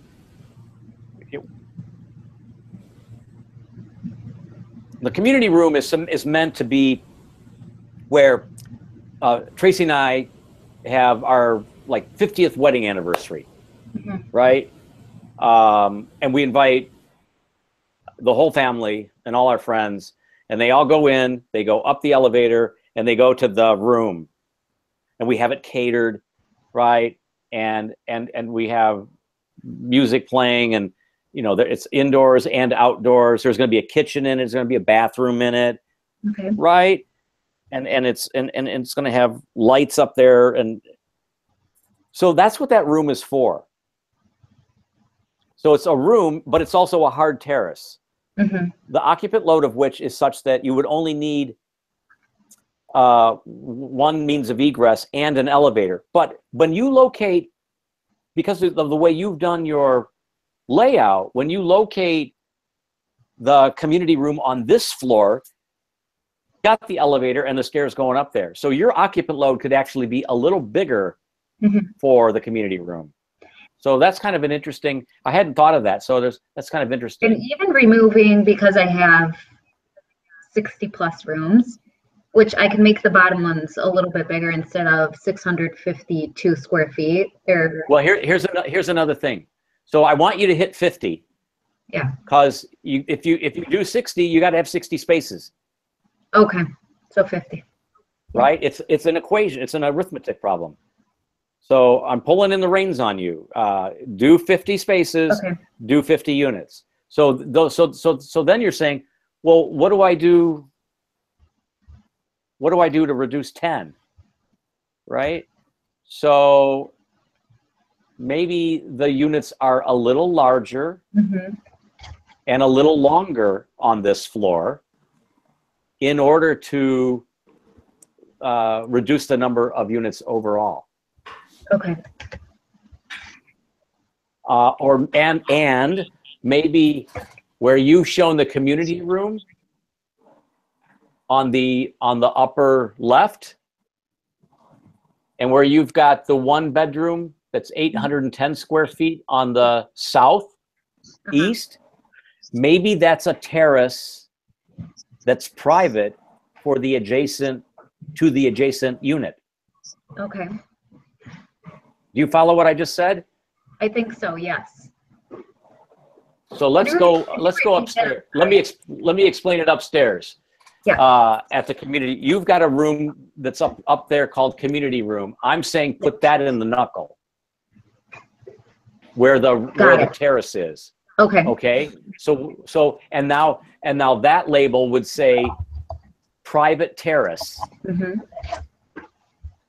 Right? Community room would be called private.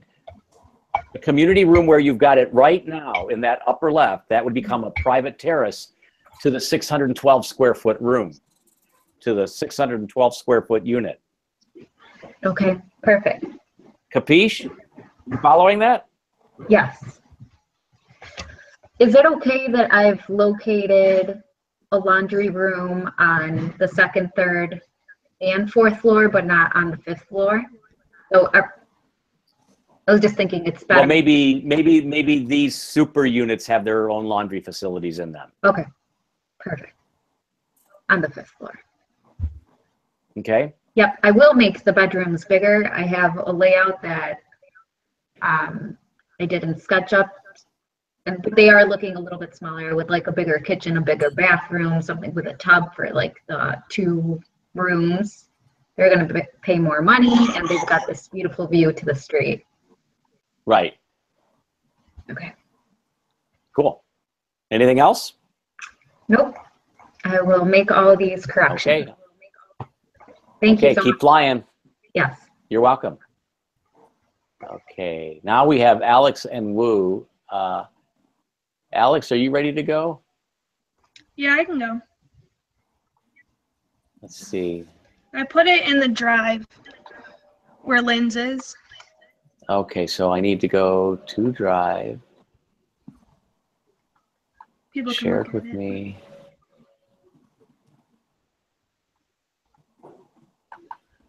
Module 2? Yes. It says by Stanky Review 921. Ah, I see it. Alex, it's hot up here. I'm dying. Oh my God. It's freezing in my apartment. Oh my God. So, wow, I love this drawing. On my quick side analysis. I want to show you a drawing I was going to show everyone tonight, not because I thought you might all need it. It's like your drawing. This is very interesting. Hold on a second.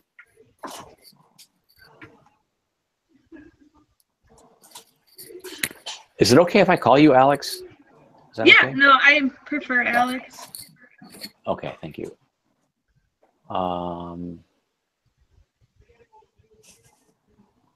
Okay, so this not only has small font, Alex, it has colors that are so faint that I'm going to have a migraine. I love the sections. Yeah, I was gonna do that in the sections too, but I didn't yet. So do you want to walk me through this sort of site analysis? Yeah, sure. So when I was first looking at how I wanted to orient my building and all the different areas within it, I wanted to look at a long, far away shot of the site itself and what was around it. Specifically the like tall views and the buildings that are adjacent to it. Mhm. And then of course where like the big freeway systems are and kind of blocking my like prime views from those locations, even though downtown Detroit is on the far side. We do have Midtown on the other side, but I did the view bars with what I deemed as like more open views, which is like the white and the grayish are more open, and then you have the tall building on the side of the lot where the black view was. So I didn't want to put like the really expensive views looking at a tall building right across the road there. Sure. Because they wouldn't be able to see anything as opposed to the other locations. So I where- really love this sort of perspective. I love this drawing a lot, and I love that the whole project is reducible to this diagram. that is so spot on. And I'm just dying to show you what I was going to show everybody tonight anyway. So I'll be patient and show you in a minute. But it's so important to have this sort of bird's eye perspective, a view we would never have of this city unless we were in the blimp, right, flying over Comerica.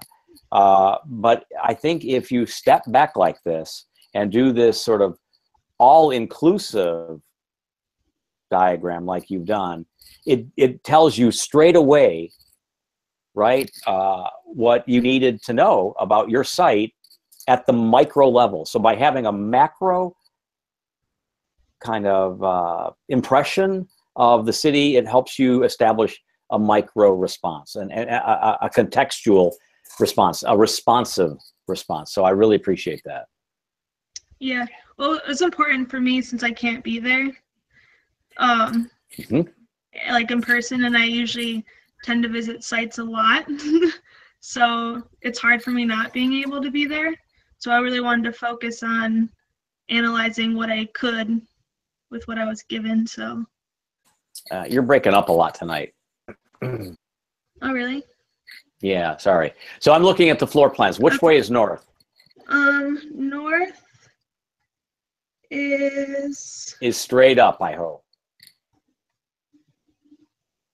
No, I think it's on the right side. So that's the way I drew it. So the alley is to the left? Yes. I'll flip it around. It's just how yeah, you need to change that. Yeah. I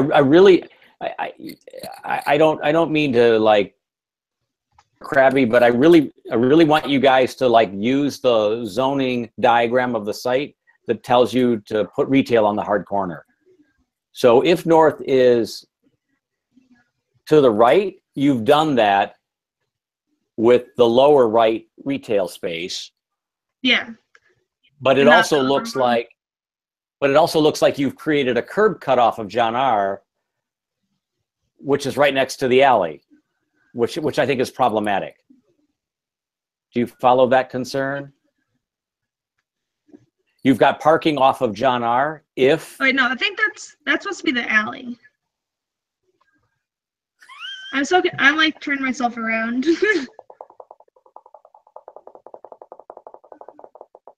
then you don't have retail on the hard corner. That's the issue. Right. No, I think that is true though. So I need to do that. Yeah. So what are the yellow boxes that I can't read? Those are the residential units. Yellow's residential, blue's retail, the dark blue's parking, and then the like amenities are green, and then the facilities are red. Okay. So, you know, Eric had some residential on the first floor, so I appreciate that you've done that too. Mm-hmm. It's an interesting solution. It creates kind of a townhouse.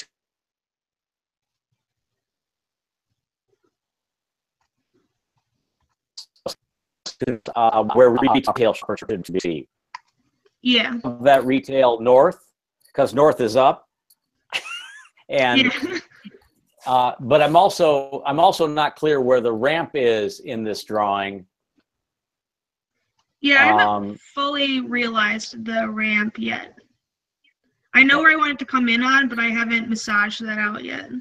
Okay, so I think the ramp, so I don't know what the gray box is, and I don't know what the green line or box is, because I can't really tell where the property lines are. So you're going to really want to... the property line. And the green box is what? That's just how I was orienting, how I was drawing each one. Yeah. So you don't have a way to get down to the basement in this current layout. Well, it goes down underneath the parking on the south side. Like if you go. But how does it do that? That's how I haven't done the ramp fully yet, so I don't know how precisely I'm going to bring you down. But it has to come in off the alley. Yeah, on the south side. But it can't go parallel to the alley. Oh, I see what you're saying. Yeah. It has to like turn from in the alley to go down. Yeah, but I think there's room. I Yeah, think I the have parking room. has to slide east. I think the depth of the retail space is going to change at that south retail. I think the lobby, again, you guys, could get a lot smaller. A lot smaller. And you could actually park under the building. And depending on how the ground floor, I'm sorry, depending on how many spaces we have in the basement, Hmm. There's 40 down there and then 10 above. you might be able to get rid of a few there. But the ramp, Alex, is a 25-foot, like imagine I'm eating a bagel. It's a 25-foot bite out of the ground floor plate. And it's going to go down about almost 80 feet, depending on your floor to floor, to get to the basement level. Yeah. So it's like the stairway in your apartment, right? There's going to be a hole in the floor, like in the second floor of your apartment or of your home. There's a hole in that floor that lets you go all the way down to the ground floor. Right. Yeah. So that's going to have an impact on the ground floor. Hmm. Okay. Yeah. I would also put the generator either where the electrical room is, or slide the generator and the electrical room to the dog wash, and flip-flop those so that the generator's belching and breathing off of the south wall. Gotcha.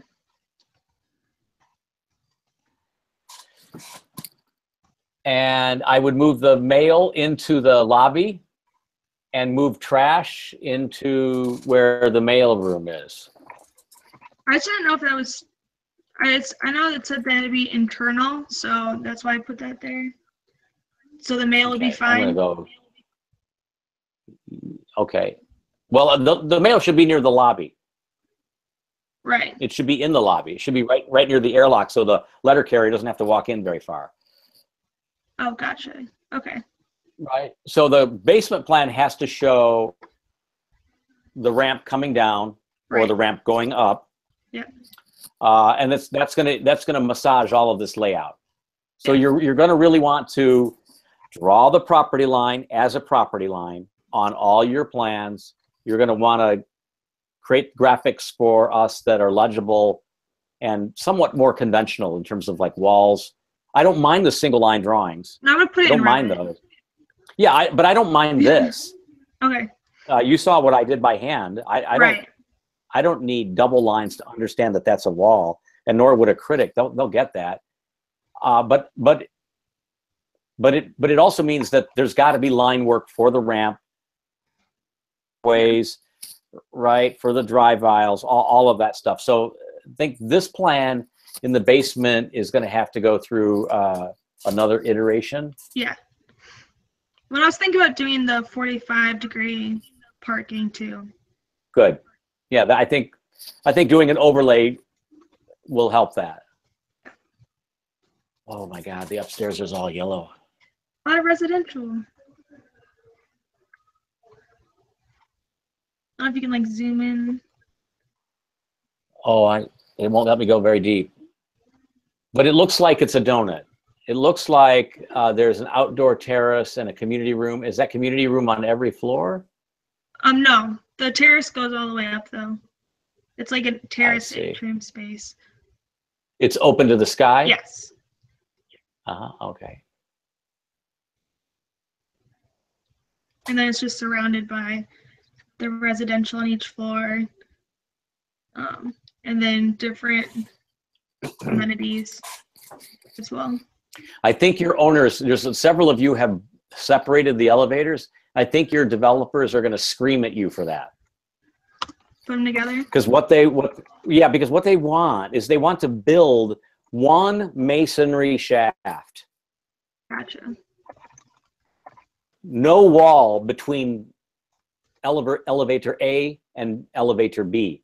So they've minimized the footprint, they've minimized the materials, and they're right next to each other so that it's easier for a homeowner to come in and do what they need with the elevator, and for the delivery of furniture or the removal of furniture of a homeowner to happen from the same place. So if there's a way that you all can do that, I would encourage that. Yeah. I would encourage that now for all of you. I'm not saying you have to do that, but if there's a developer in the jury pool, they're gonna like wag their finger at you.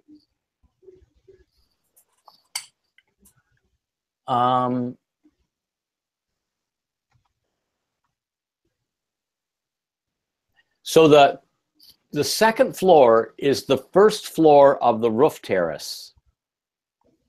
It's the bottom of that atria, that open atrium space, right? That's where the rain and the snow falls. That's very interesting. Okay.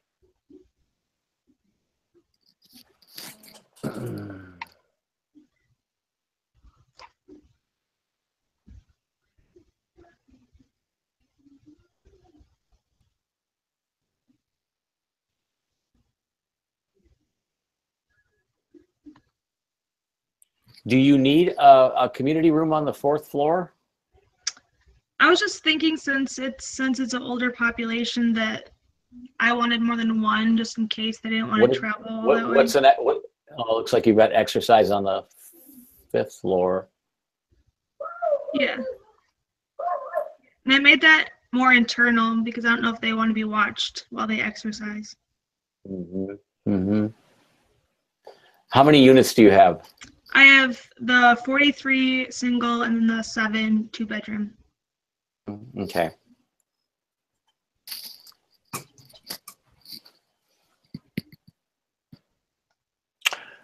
You should draw one of these great sections through the atrium. Yeah, I for sure will. That's kind of like the essence of the project, right? Indeed.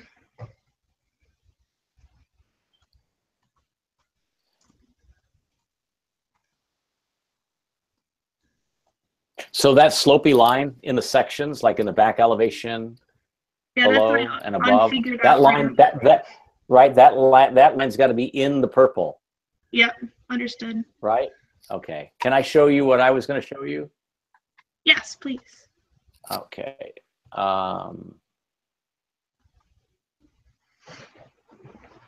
Where is it?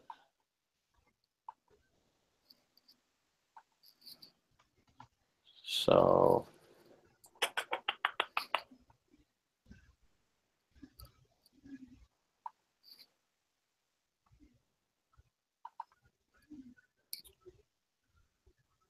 okay, let me screen share.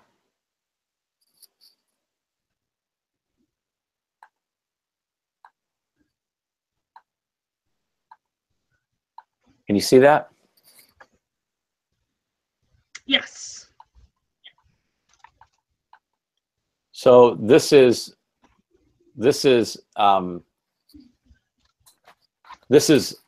our analysis. So this is Gratiot is the orange line. Mm-hmm. Do you see that? And De Guindercott is the green line. Yeah. And the site is the grayed out white boundaried thing. Right? Yeah. And what we like to do is we like to show on a site, before we even draw anything, we like to show things that we know and drop them into the site that we're looking at to show scale. So this is like another development that we know, and we've dropped it on to our site at the same scale that the site is, right? Yeah. So that you can make a very quick comparison between what something looks like these images in the bubble on the right, and what the actual property is like. So it helps, and you can see like drive aisles and cars and retail spaces. You see the elevators are the white squares. You know, the green is like these outdoor, indoor, like walkway spaces. So you can see right away that a pretty hefty development can sit on this site, even though you may not have been able to imagine that in your mind. Looking at this footprint, looking at that footprint, you may go, oh God, I don't know how much can fit on that ground floor. And then we say, well, we know this development in the bubble can fit on that ground floor. Or another approach that we'll do is we'll take another block. This is Gratiot, this diagonal road here. This is where this is a block. We took a copy of a block like 2 streets west of us, and we dropped it onto our site just to show you what the existing context looks like right on this site. So this is not there. This stuff that I'm showing you on this drawing now is stuff 2 blocks away. There's a church, there's a row of buildings, right? There's an alley, there's some greenscape. It's kind of the same parcel. So there's a way to compare sort of apples to apples. Oh shoot, that page I wanted. Darn, the most important pages. Let me do this again. There we go.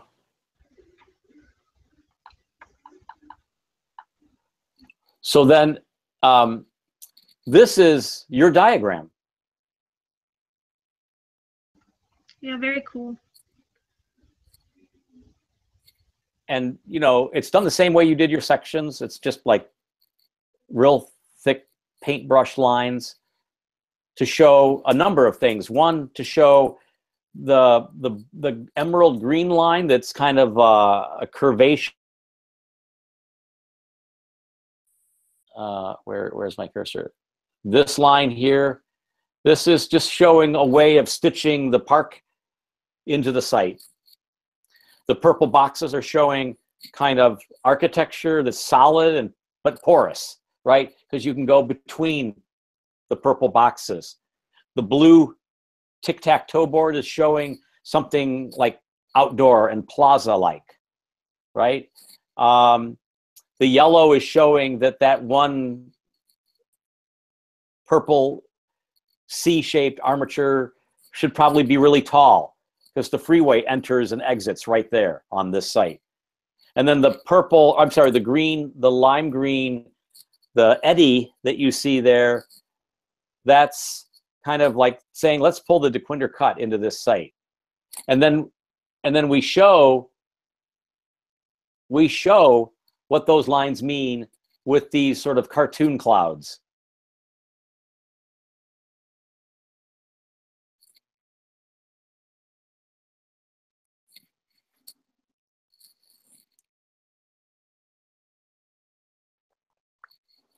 So I think this is a really terrific way to see a site, the way you've tried to do it tonight, Alex. I really appreciate that.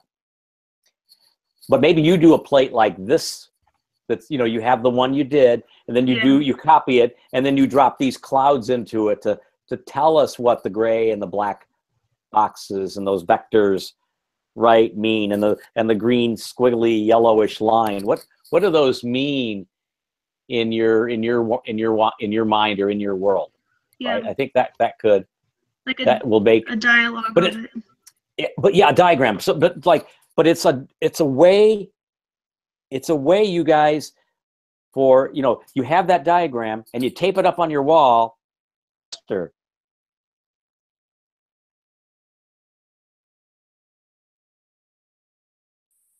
make sure that the architecture as it's evolving along the way is still adhering to the essence of that diagram. Because there's nothing wrong with that diagram. You follow what I'm saying? So this is the way I would encourage you to go. Great. Is there anything else we need to look at? No. Okay. So you're a little behind the 8 ball in terms of like making the ground floor and the ramp work and then making the parking floor work. But I feel like the fact that you've got a diagram that's kind of talking to you and guiding you will help you a lot. So I feel good about where you are. Okay? Yep. Thank you. Cool. Thanks. I'll talk to you later. Bye, Alex. Hi, Wu. How are you? Hi, good. So, Excellent. can I share my screen? Oh, You need no. Did you mail it to me? No, not yet, because I was changing the plan all the time, so I just quick print some my diagram. Maybe I can. So if they're printed, let's go ahead and look at them as a PDF. Yeah, sure, I can. Go ahead. Yes. Yeah, go ahead and screen share.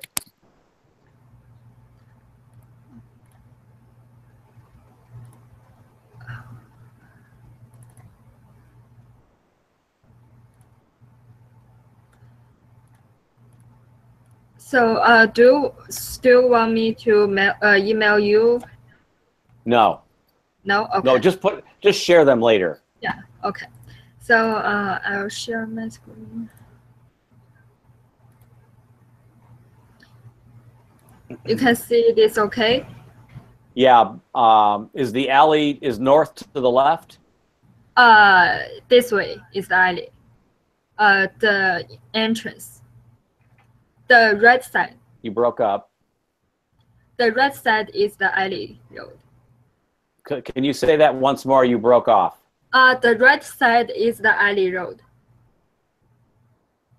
So one more time, I didn't follow. The left side is what? Right. The right side is the alley. The right side is the alley. Yeah. Left.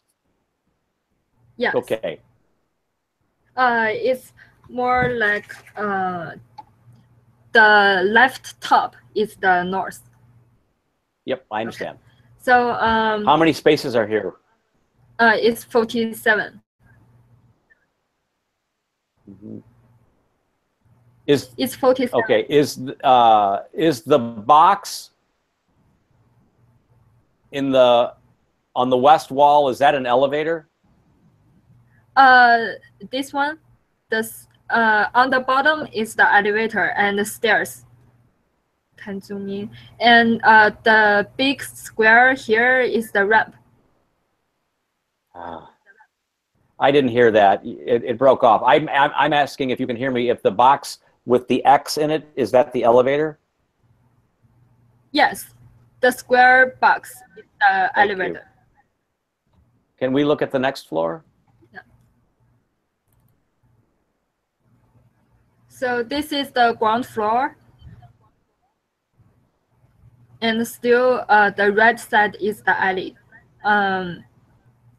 We have the one bedroom over here, the right and the top, this one, and the 2 bedroom is over here at the corner.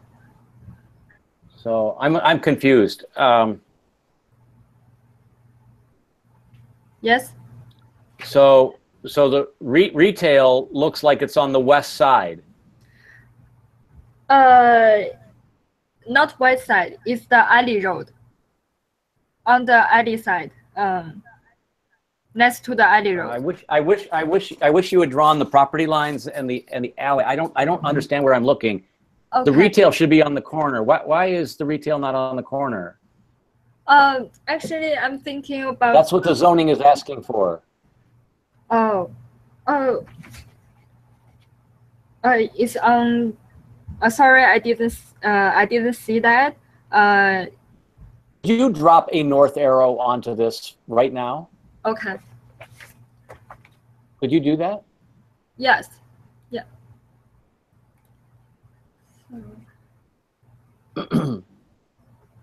Got retail facing the alley, and it looks like you've got retail facing north and west where the stairs are.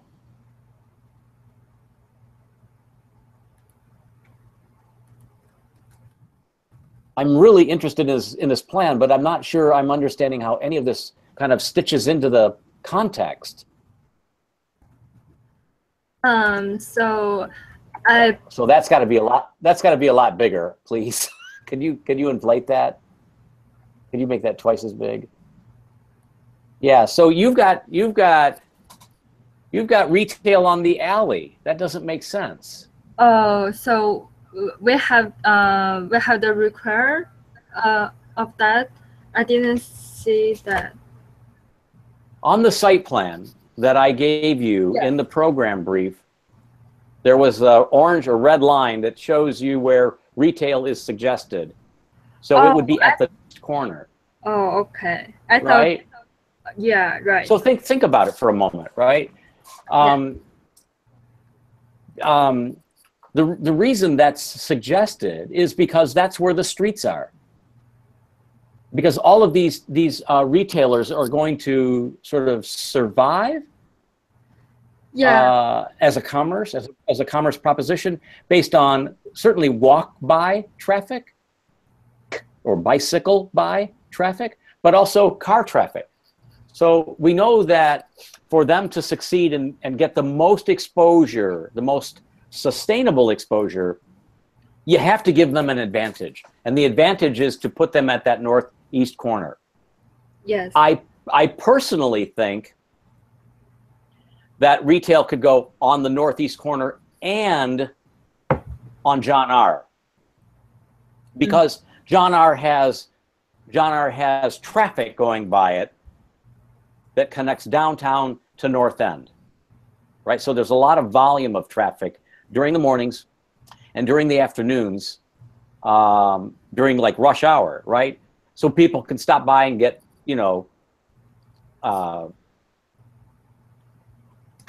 like supper, right? They could get dinner from the grocer if there was a grocer as a retail tenant. Yeah. So that's one thing. I think if you revise or review the strategy for retail locations, you're going to want it on John R. and the corner, or the corner and the cross street. One thing. The other thing is you're going to want the lobby and the elevator to be in the same space. There is another elevator actually. I just it's missing one. Yeah, I don't see it because it doesn't show up in the basement plan either. Yeah. Right. So I kind of like issues like if I because I separate this this building like each, so I use the 2 elevator for each side. So when in the basement, if I have 2 elevator, yeah, it's a problem for parking. Yeah, unless the elevator moves further east into the parking space. Oh, okay. So at the corner of this side. No, east. Up. Oh, up. Okay. Okay. Yeah.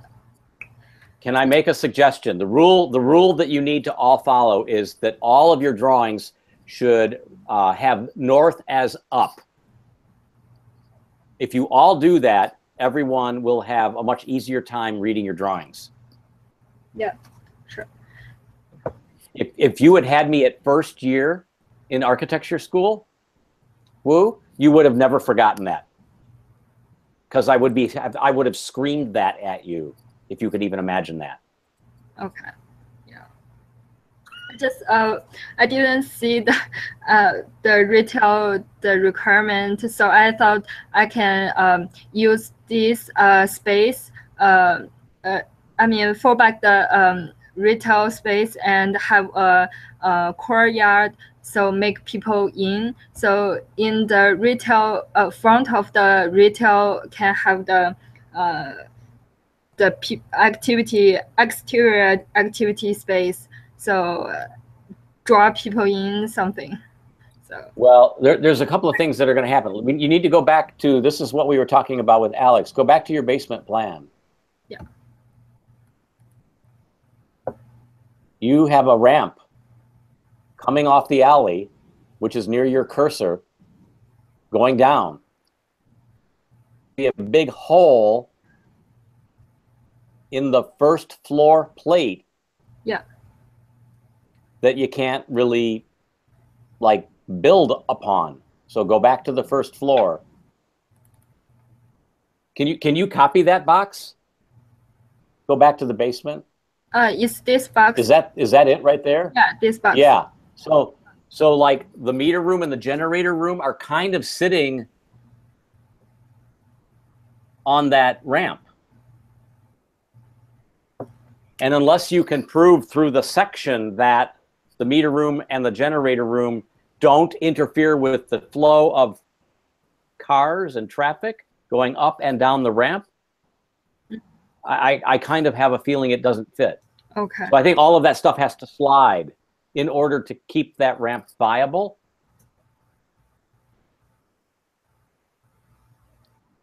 Yeah. Yeah. Okay, so here's the way I would move the puzzle around. I'm intrigued with the double bars, and I'm intrigued with the H. But I think that the residences need to move to the north wall, and the retail needs to move up to the east wall, and that the gap, the space of the H needs to have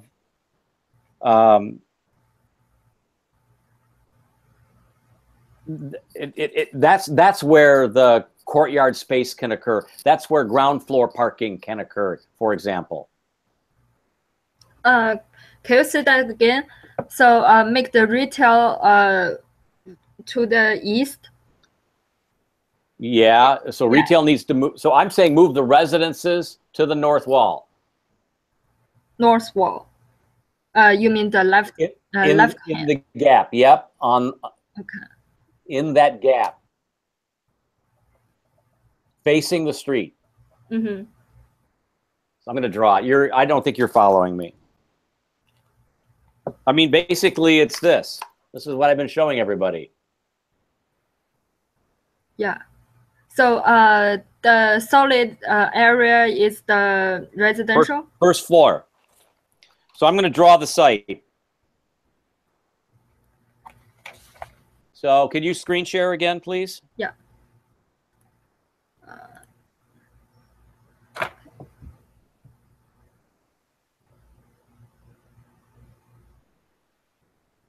Thank you.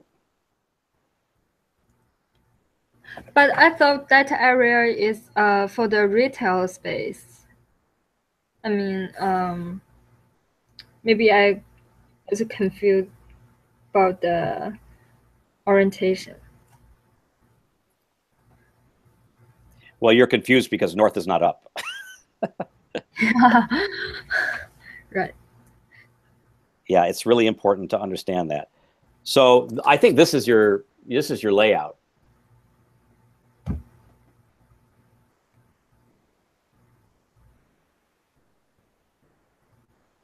Are you sharing? Can you see that? Sorry. Stop screen sharing so you can see my Okay. very simple sketch. Yes.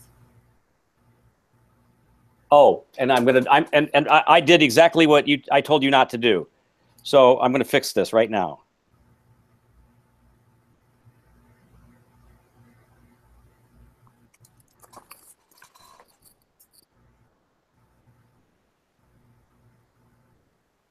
Okay.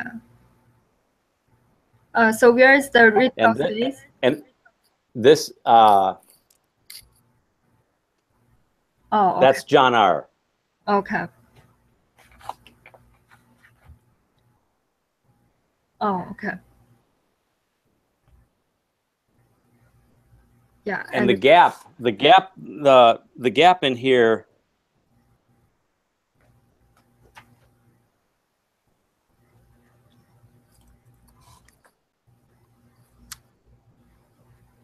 The gap in there can be for parking, trash, community space, courtyard, all of those things. Yeah. Because the alley is there. This is John R.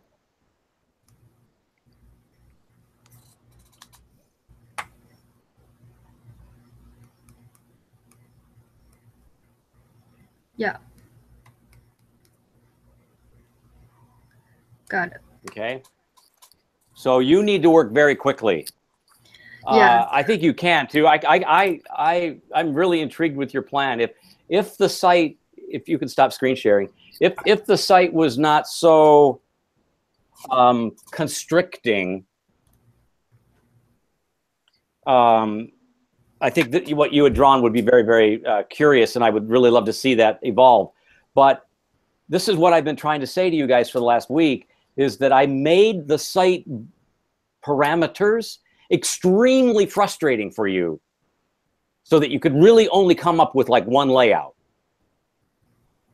Yeah. Because I want you to, I don't want you to think about the first floor plan too much, because there's so much other important stuff for you to think about.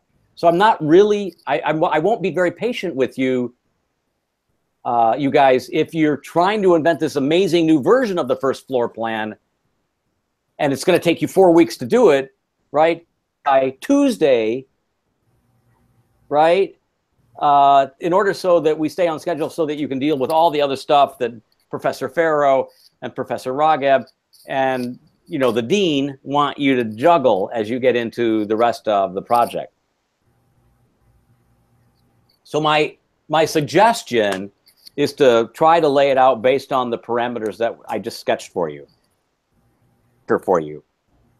Yeah. Okay. Can we go upstairs? Yeah.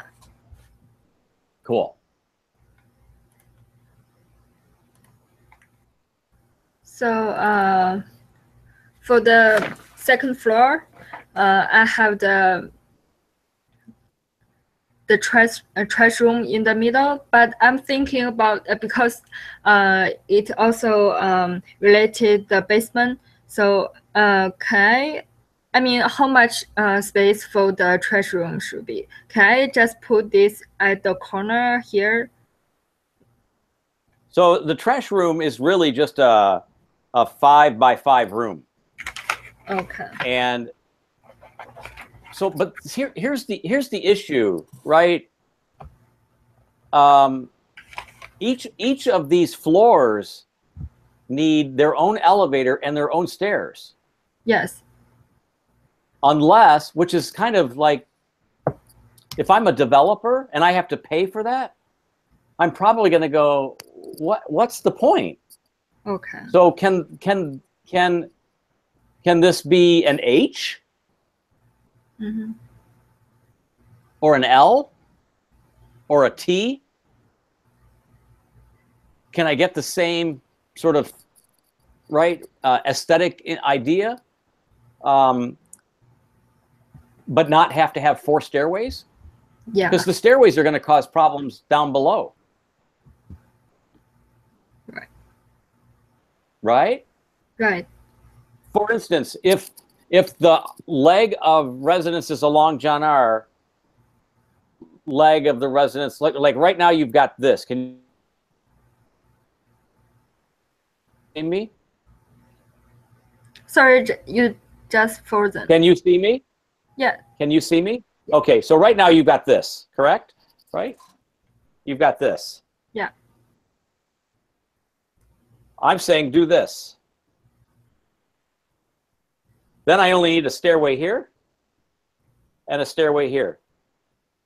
And I can do the elevator wherever the lobby is, whether it's on the cross street or whether it's on John R. Yeah. Or I can do this. Or maybe it's this. I don't know. Where this is the alley.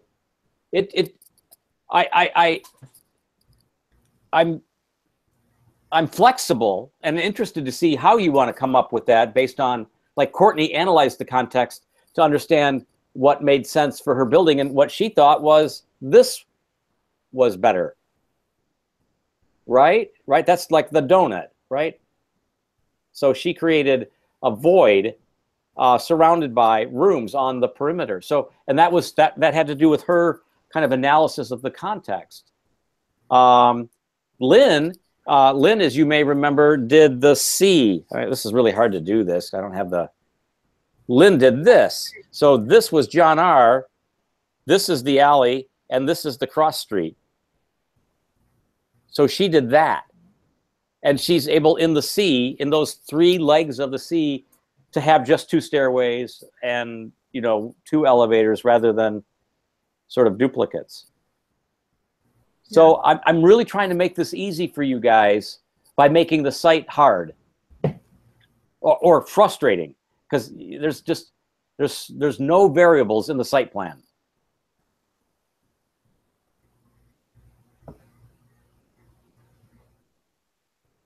Sure.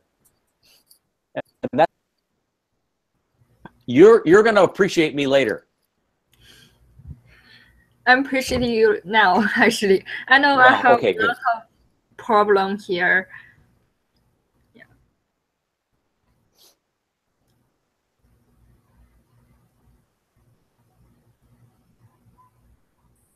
I didn't hear all of that. Oh, you just frozen. Did you say anything? Just. Could you repeat that once more, please? I missed most of that. Oh, I didn't say something. I just wait. Okay. So what I would say is go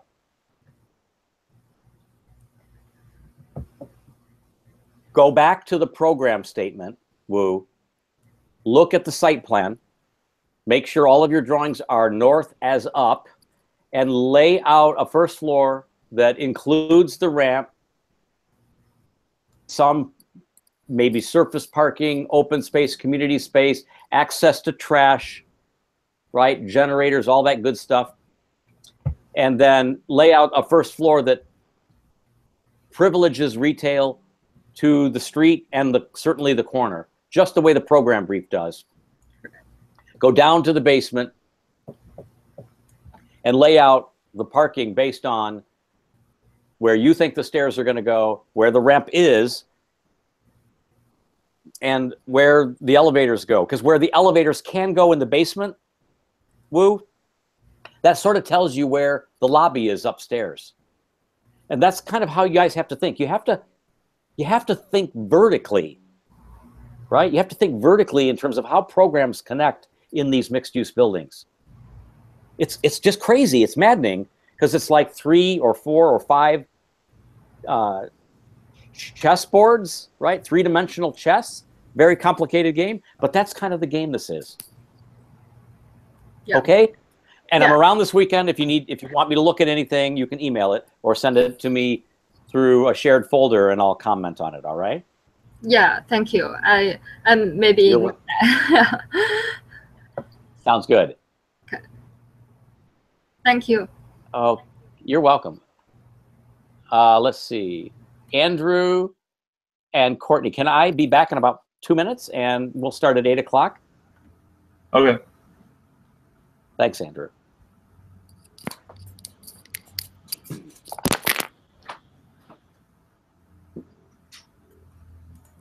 Andrew, who's going first? I can go first if you want. Okay.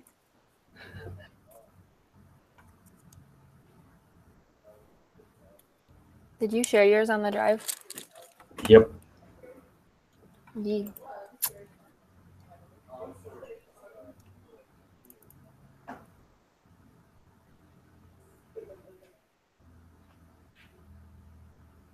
Oh, you have a section. That's that good. was just to figure out the floor heights.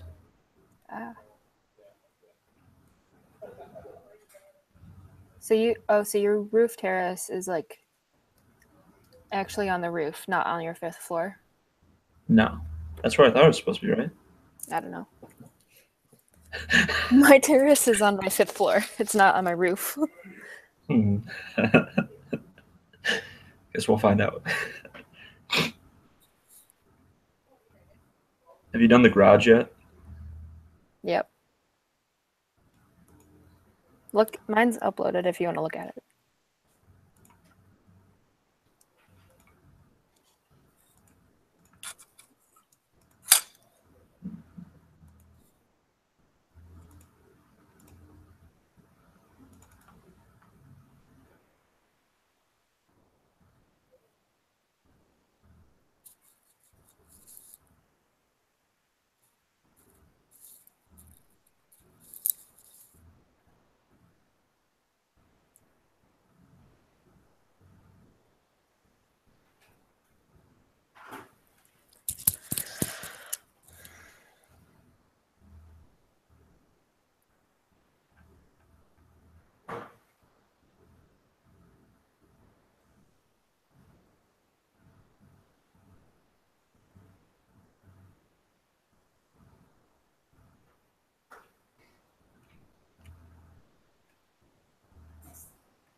Andrew, what's that red and white flag behind you?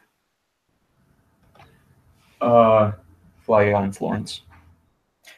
Oh, I can't see the Florence or anything like that. My big ass head is in the way.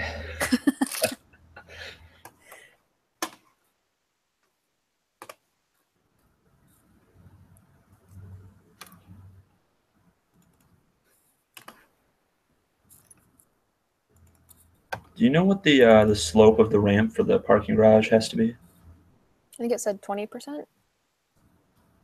Okay. That's in the mid-rise building structures thing. Okay. You got to figure out that Found that length and all that. Yeah, because then you also have to have like transitional periods too, so that when cars go down, they don't like bottom out or hit their bumpers on the ramp either. There's a diagram for it on that.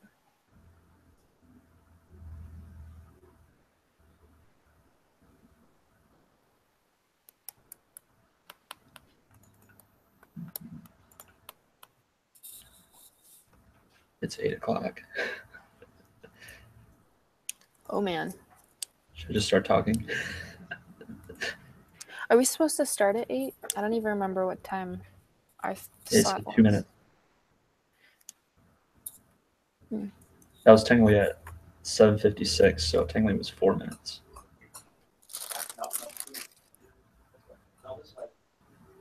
Oh, I hear him.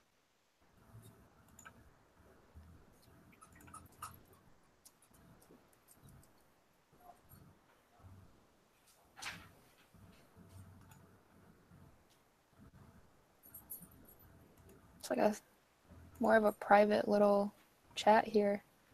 Just the 6 of us.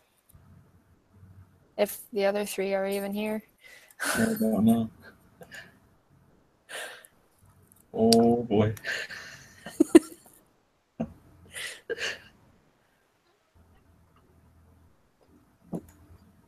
Scott Shaw could be here too.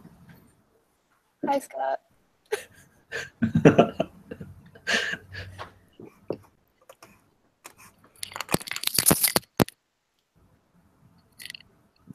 Okay, I'm back. Hello. Hey, who wants to go So I first? uploaded mine on the drive. Okay, thanks. So Andrew's going first. Sure. Start. That's not right.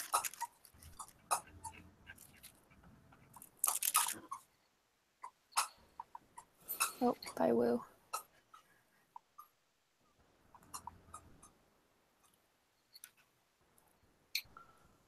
Oh, there you are. Thank you. All right, so I still have to work on the underground garage part. So for my first floor plan. Oh, you do. You're saying you do. Okay, I get you now. Yeah, I've seen the first floor plan. So I kind of went with what you were saying earlier in the lectures with like putting some parking underneath the building, because I found out I had a lot of space left over in the top left.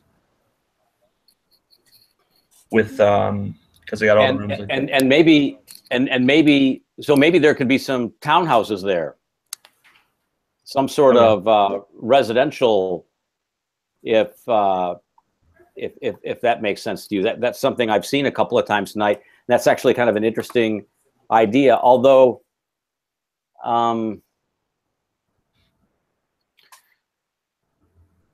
lobby, storage, exercise, laundry.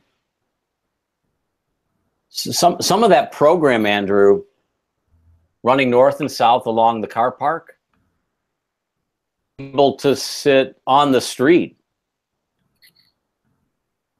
Okay. In other words, on the cross street. In other words, you could have double loaded parking on the west, like you've got it, and parking under the building on the east side of your drive aisle.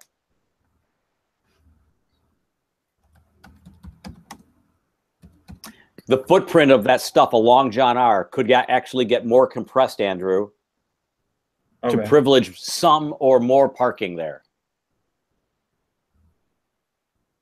It's just kind of like how it was set up with all the residents on the next floor. Because that blue line, that's the outline of all the other floors. Yeah, but if you've been to like the Auburn, for example, or the Scott, they actually have residences over the parking. Oh, okay. And those are actually desirable spaces because then you don't have to clean your car off, right, in the winter. Or you unload your car with your groceries or your dry cleaning or whatever, and you're kind of covered in the summer like now. Let me say one thing as well. Thank you. Thank you for drawing the house next door. Thank you for drawing the curb line. Thank you for drawing the property line like a property line, right? So thank you. I'm like, I could hug you right now for that. So, oh, and north is up. So like, I'm just like, praise the Lord. So I'm just really, really excited about that. So I guess so in summary, so thanks for all of that. In summary, on the John R. leg, which is the longest leg currently, if that leg were to get shallower in the east-west direction, right? And some of that program could slide up into the gap next to your stair on the north property line, you could park underneath the building and get more ground floor parking. Okay. And maybe not have as much parking under the building facing that north stair. Maybe there's some outdoor space there, you know, over the parking, over the ramp below. Yeah. You know what I'm saying? And let that kind of connect and stitch with the residents to the west. That could be kind of an interesting thing. And then maybe if you do ground floor residential along Alfred, it's just 1 or 2 units. And maybe they're special units. Maybe they're like ADA units that are smaller, or maybe it's one big ADA unit, for example. Okay. How much retail do you have? I can't read. You and Carmen, guys are killing me. How much square footage is that? So I believe 32 by 60? for the retail, it's 30. Yeah. It's 30 by 80, and the other one's 30 by 85. It actually comes up 40 square feet below 5,000. Yeah, so that's okay. That's good. I mean, that's kind of the footprint that we were hoping for, right? Yeah. Okay, good.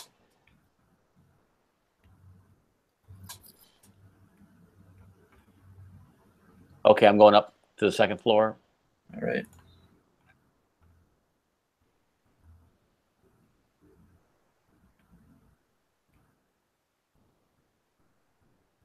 Oh. Now I'm up on the last plate, or the third plate.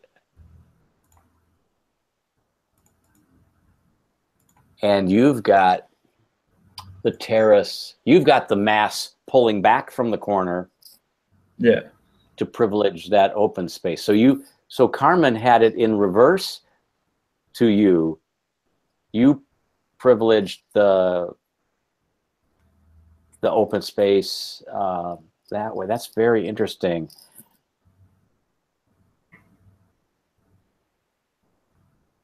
So only these homeowners use that space? I don't fully know how I'm going to use that space yet. I haven't fully. Okay, let me go up to the next floor, the roof plan. The roof plan. So the diagonal hatch on the roof plan. That's just void. Is actually two floors below, right? Yeah. Yep. That's green roof and terrace or whatever, or both below. Yeah. Outdoor garden area on the roof. Community community room, covered community space.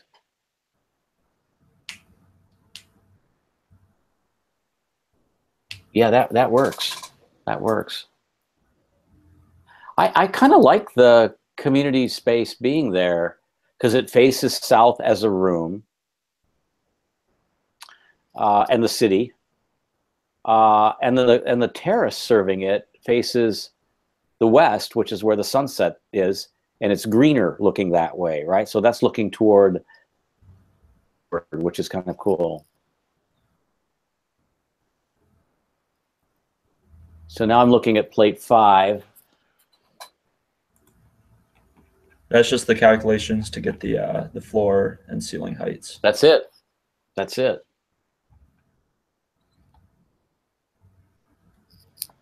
On the 5th floor, Andrew, the program is really only the thermally treated program. The heated and cooled program is only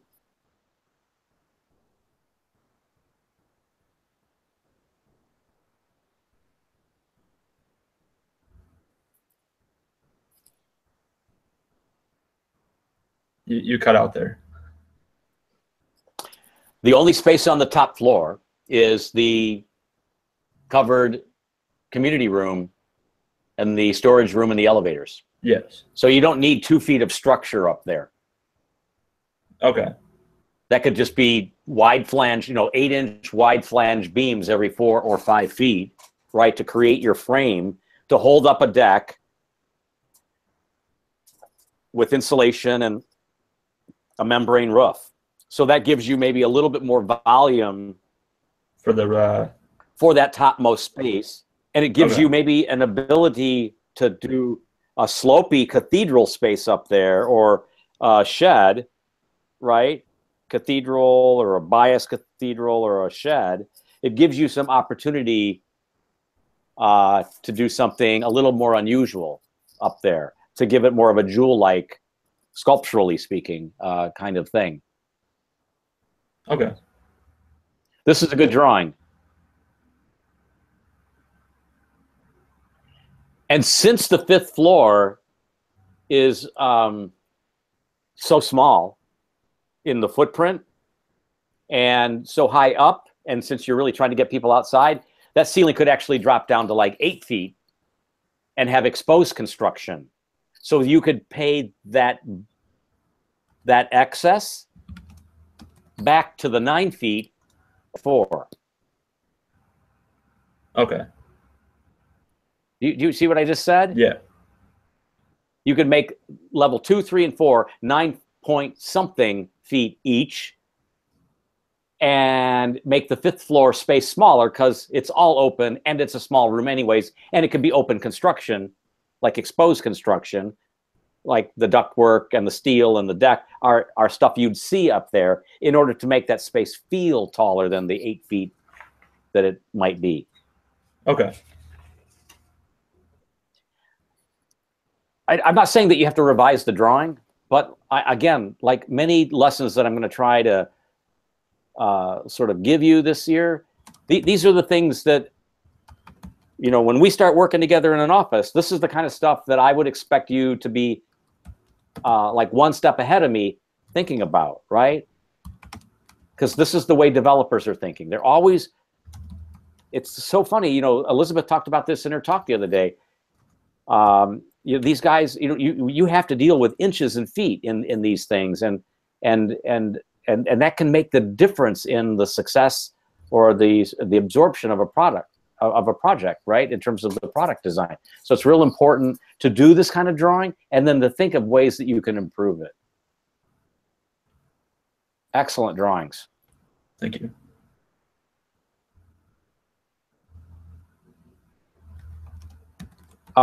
So what you'll need to do, I think, is extrude this into some sort of massing proposition, because I have this feeling that the 4th floor step back to privilege the terrace on the hard corner may appear peculiar to your eye. Okay. I think it's going to appear peculiar to mine. if we were working together, dude, I don't know what you're smoking, but I think you better do another fifth floor plan. Right? You better do the one like Carmen's. You better do the flip flop of it so that you privilege the open space to the south and to the west and not to the north and the east. Because not just because of sun and practicality, but because of the urban condition, right? The urban edge, the street wall of John R. and the need for that to be kind of more important than anything else. The other thing that can happen up on this floor, and no one's really done this yet, is to step back 10 feet to create that terrace along the two street walls. Okay.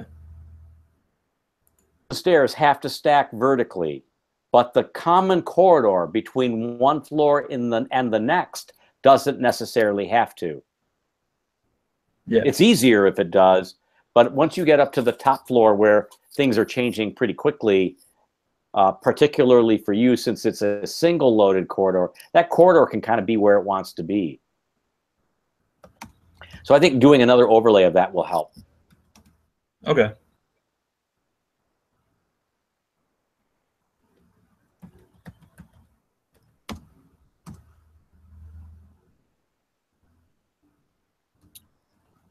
Okay. So I would, I want to be careful how I say this. I really like everything you've done. I'm really appreciative of all of the basics being covered, you know, scale, north arrow, property lines, all of the rooms are single line drawings. Honestly, Andrew, this is how I think. You saw my drawings. This is how I work. Yeah. Kind of everything's there. Everything's kind of like stitching together pretty comfortably. I don't see any major glaring errors here. I think there's ways to improve everything you've done.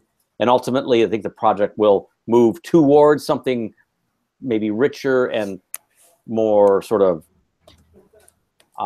as time goes on, particularly between now and Tuesday.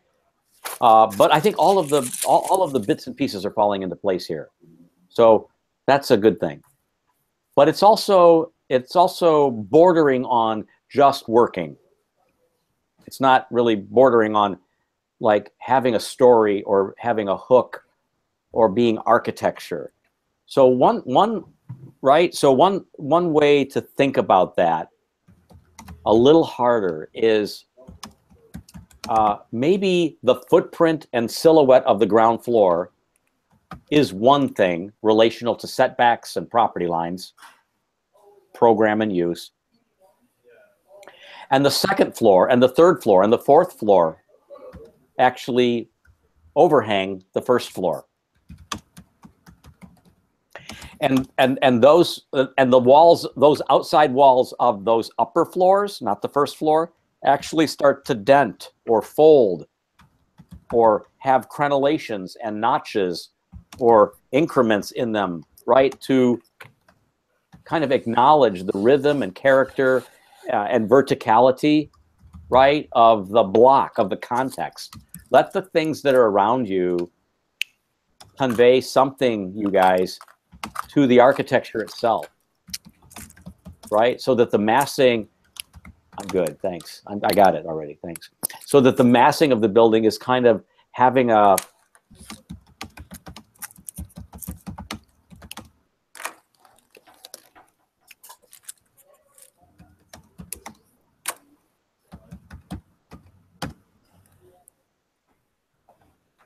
that's all I got for you. All right. Thank you. Yeah, thank you. Okay. Courtney, which one do you want me to look at? The color drawing? Yeah, look at the first concept one. A? Concept sketch? Are you looking at there's a backyard. I got 3 here from you, right? Yeah, if you look at first concept, Courtney, it should have 5 Okay. pages. Okay, here we are. Level 0, ramp, storage units beneath. 2020.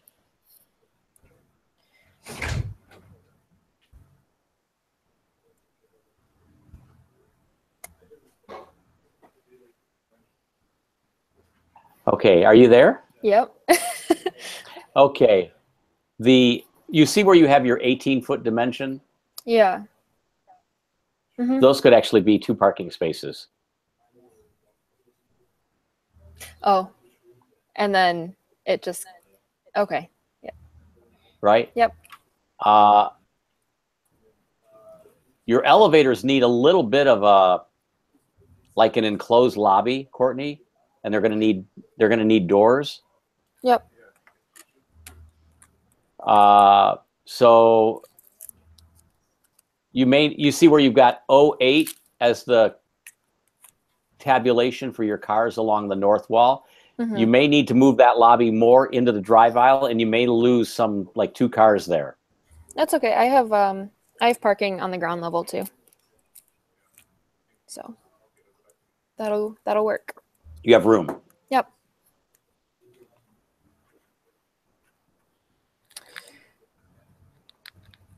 And then I have storage units that would go under the ramp. I'm hoping that that's Yeah. actually a possibility. Yeah, it is up to about where it says bike path. Okay, which is what I figured. All right. And where it says bike storage down below, Mm-hmm. that actually may be, how you get, that may be how you get into that area underneath the ramp. Okay. And The generator is maybe a problem. The generator down here is maybe a problem because because your building's on the property line and you're gonna need horizontal grates to let that thing breathe. Yeah. So I have a feeling that's gonna have to go upward. Which I also sketched during this class. So I'll show you another sketch that shows that planned in there as well. So let me just say, I love this drawing. Thank you. Mm-hmm. I love the next drawing. So I love the way you're doing. I love the way you're doing this. So you've got 2 stairs. Got 3 stairs. The 3 first stairs, where one's a communicating stair in the lobby. Right. Gotcha. And that goes through the entire building. It's open stair. The lobby is smaller. And then there's kind of a box there that's the vestibule. Yeah. And then the 2 more southern stairs are the fire enclosed and have access to outdoors. Yes, ma'am. What are the yellow spaces? Those are the units. Are Those are residential? Yep. You just broke up. Residential units. I'm sorry, I didn't get it all. Are they residential? Yes. Okay.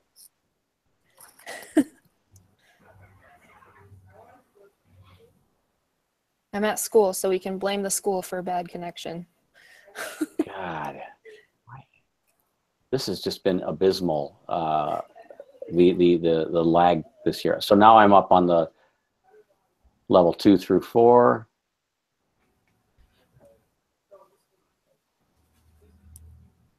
Now, all of these units, the longer ones are ADA accessible completely, and they're 1-bedroom units. And then on the top floor, the 5th floor, they go down to being not ADA accessible, but still single units, so that it pushes back and has space for a terrace that's southward facing. Why are there 2 concepts for level 5?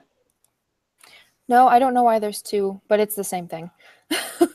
Yeah, it is. Yeah. Yeah.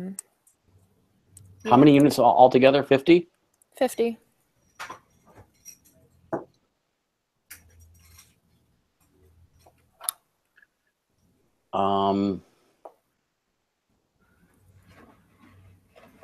So the community space on 5 doesn't really have a terrace. Could Oh, so the point is to have them connected. Okay. I think so, right?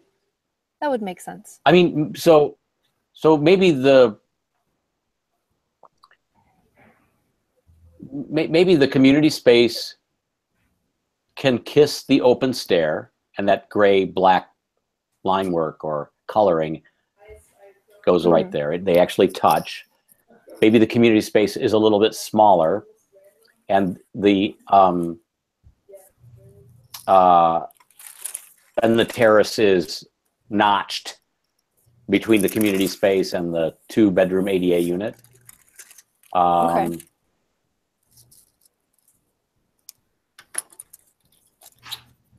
You know, I think there's kind of another overlay that can happen to make that work. Yep. I'm not sure how big is the community space according to program in its size. Can check right now. It is 20 by 40, so That's like 800. Yep. Yeah. So it can get smaller.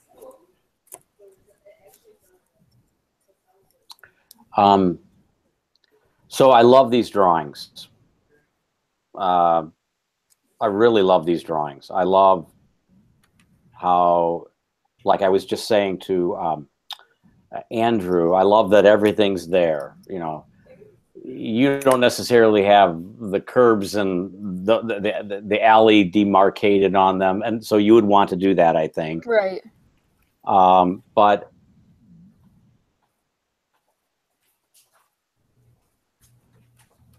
how you've used Photoshop and larger text, right, to show some of the program, so that these are standalone drawings in this sort of virtual format. So spot on in that regard. Okay. And I love that they're hand drawn. I think that's totally cool. That's the fastest way for me to do it. Me too. Level 1, you know, you have the note, add parking, courtyard space, dog run.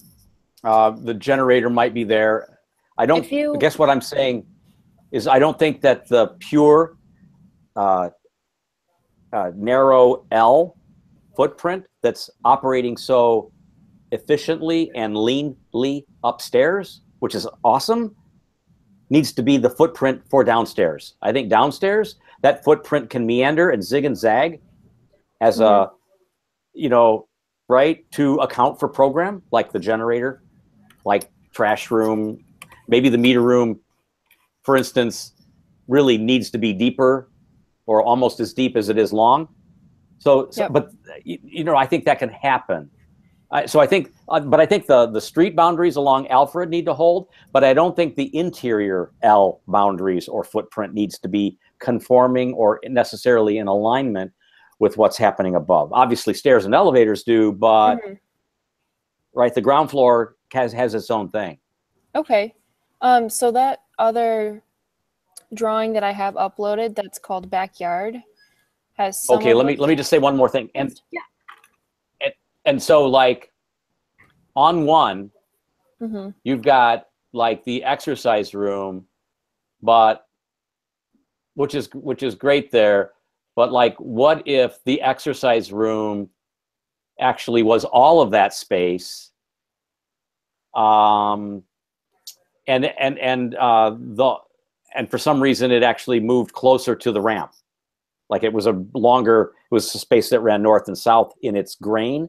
And then the roof of that would also stick out past 212. Okay. So 212 could have its own terrace on just level 2. 312 wouldn't have the terrace. Do you follow what I'm saying? Yep. So stuff like that, you know, like letting the first floor push and pull a little bit to account for that sort of area flexibility gives you some assets to work with on that first floor of residential, which is your level 2. right? And so those roofs can be terraces for units that maybe, no one thought that they could be really super cool. Now, which one do you want me to look at? Backyard.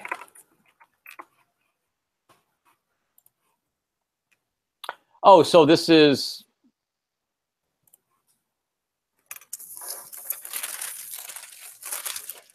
upside down?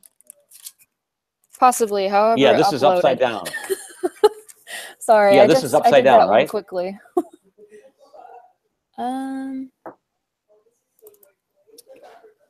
Yeah, it's upside down.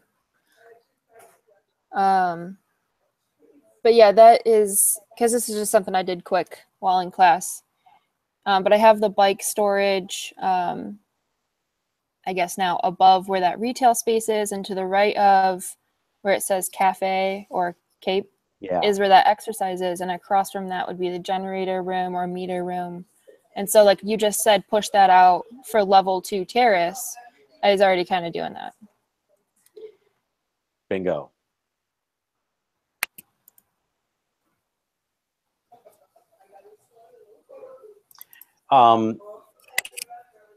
You might want to think about putting more the leg that has the most parking spaces closer to the building, Mm-hmm. and the leg that has the fewest parking spaces closest to the property line, to privilege more green space there. I understand why you've got it where you've got it, but I think you're trying to make that connection to the neighbors a little bit stronger. Okay. Makes sense. Adds more of a buffer too. Yeah. Yeah. Okay. Where is trash going in this plan? How does this work? If I'm Fred the driver, what do I do? Pull in to that little car park there where I've got the 4 and 6 spaces, and what do I do? Oh, good point. Well, the trash is by the stair. By So- where the tree is? Yeah. Okay, so there's got to be some hardscape there. Yep. That's going to get kind of beat up. So you want to maybe show that connection. Okay.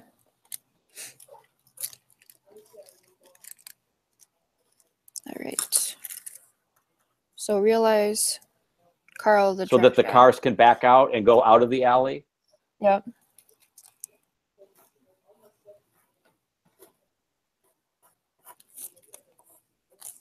Okay. So what drawing now? If you go The other to one? concept sketch,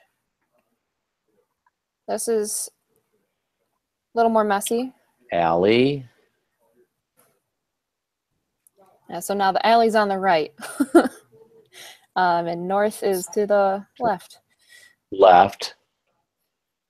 But what I want to talk about with North is to the left.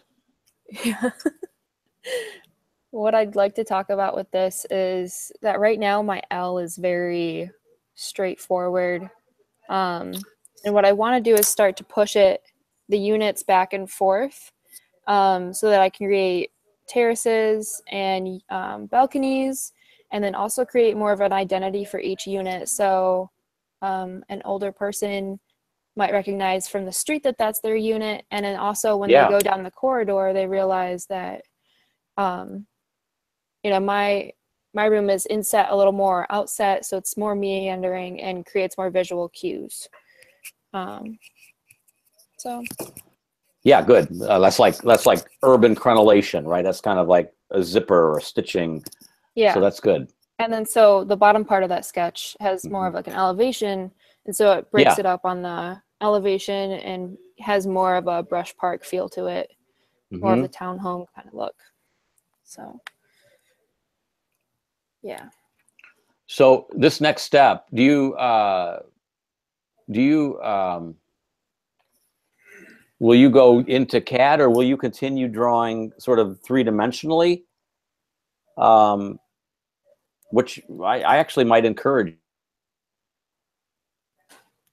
Probably use SketchUp, especially if I'm talking about moving the spaces in and out. I'd want to do that in a model.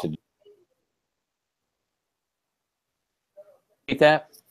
I'd probably go into SketchUp next so that I can Okay. move volumes in and out. Gotcha. So now I'm looking at your 14 by 42 plan. Yeah. That's just what one of the longer standard ADA accessible units looks like. And on both ends of the unit, it'll be all glazing, which is to allow possibly natural ventilation through the unit or sunlight through the whole unit, which is also why I single loaded the corridors so that we could get sunlight through the entire unit on both sides. And yeah. I might suggest that you flip and flop the closet and the bath so that the closet is further from the kitchen and the bathroom is further from the bed. Okay. That way the bathroom is also more available to the homeowner's guests. Okay, that makes right? sense. Yep. And their private garments, right, aren't necessarily on display as they pass them, Okay. right? Yeah. Because closets are never really perfect Pretty. anyways. Yeah. Yeah, and most people never close them. So just flipping and flopping them allows that to happen.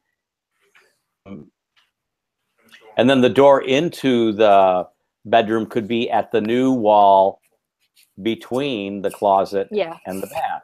Yep. And make that bedroom a little bigger. 4, 6, 8, 10. Yeah, right now the Feel bedroom is bigger. 10 by 14. Yeah, I so- see that. Yep. Okay. I really, I love how simple these drawings are, how you've drawn even the crude drawings to scale, and it shows that they work. So that's spot on. Yeah, all I could do at the design retreat may want to- was that. So Well, is that when you did it, really? So Yeah. so who did you present up there? no, that was my first time at the retreat, so I was just soaking everything in. Yeah, it's great fun. I've been up there about 14 times, and I think I presented like 8 times or 7 times. Yeah. Yeah, it was a great time. But I haven't been up there since '09. Oh, okay. So I need to get back up. And I hear you all moved to a new location Yeah. this year. Yep. Slightly south of Torch Lake. So I see. And how was the turnout this year? it was great. We had I would say that there is a lot of people. There's probably, Do you know how many? someone was saying like maybe 100. I don't know what it usually is, but Usually it's about 145. yeah, I would say between 100 and 150 people were there. Were there a lot of students? There was about 15 or so students. Only 4 from LTU, but there was a lot from UD From Lawrence? Mercy. Lawrence only had 4. UD Mercy brought a bunch. though. Yeah, okay. That's excellent. Do I understand that you're running for national? Yep, sure am. Awesome. I'm glad. All right, good. Okay, do we have to talk about anything else? You still have a long way to go, but I'm like a lot of you, I feel like you're in good shape, right? To press. And I was really commending Lynn earlier for her drawings and the clarity of her drawings, and then Andrew did a clear and spare edited set of drawings with spare line work, and yours are kind of in that same vein. So I love right now how 3 different students have 3 completely different graphical strategies for thinking through their ideas, and they are comprehensive, right, to the extent that where they are right now, comprehensive of their thinking. So that's really terrific.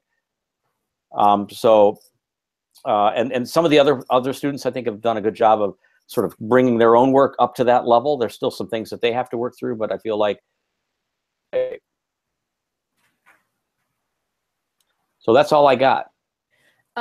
So a lot of the grad students had their drawings in Revit. Should I probably bring those into a clearer line work like that, or if I stayed at where I am? I think you stay where you are. I think, and I'm never going to legislate the kind of line work or approach that you have to your drawings. I think you're going to want to do the Revit work as you get deeper into the massing. Mm-hmm. So I'm not saying that you need to do it for this drawing. I would never say that.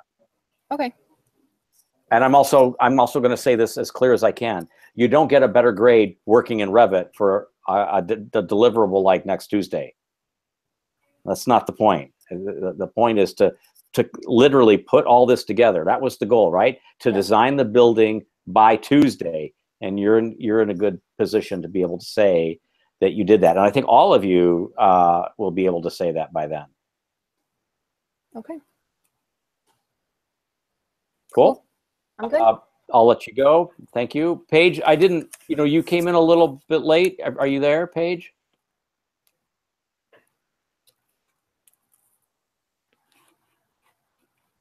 Maybe she's not.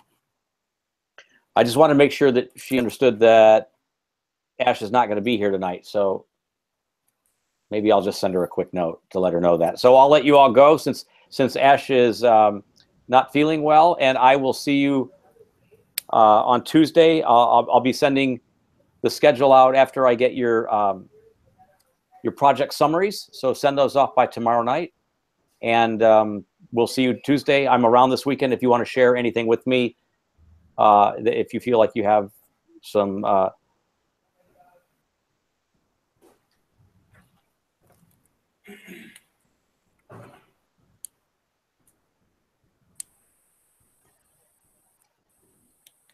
Mark, I had a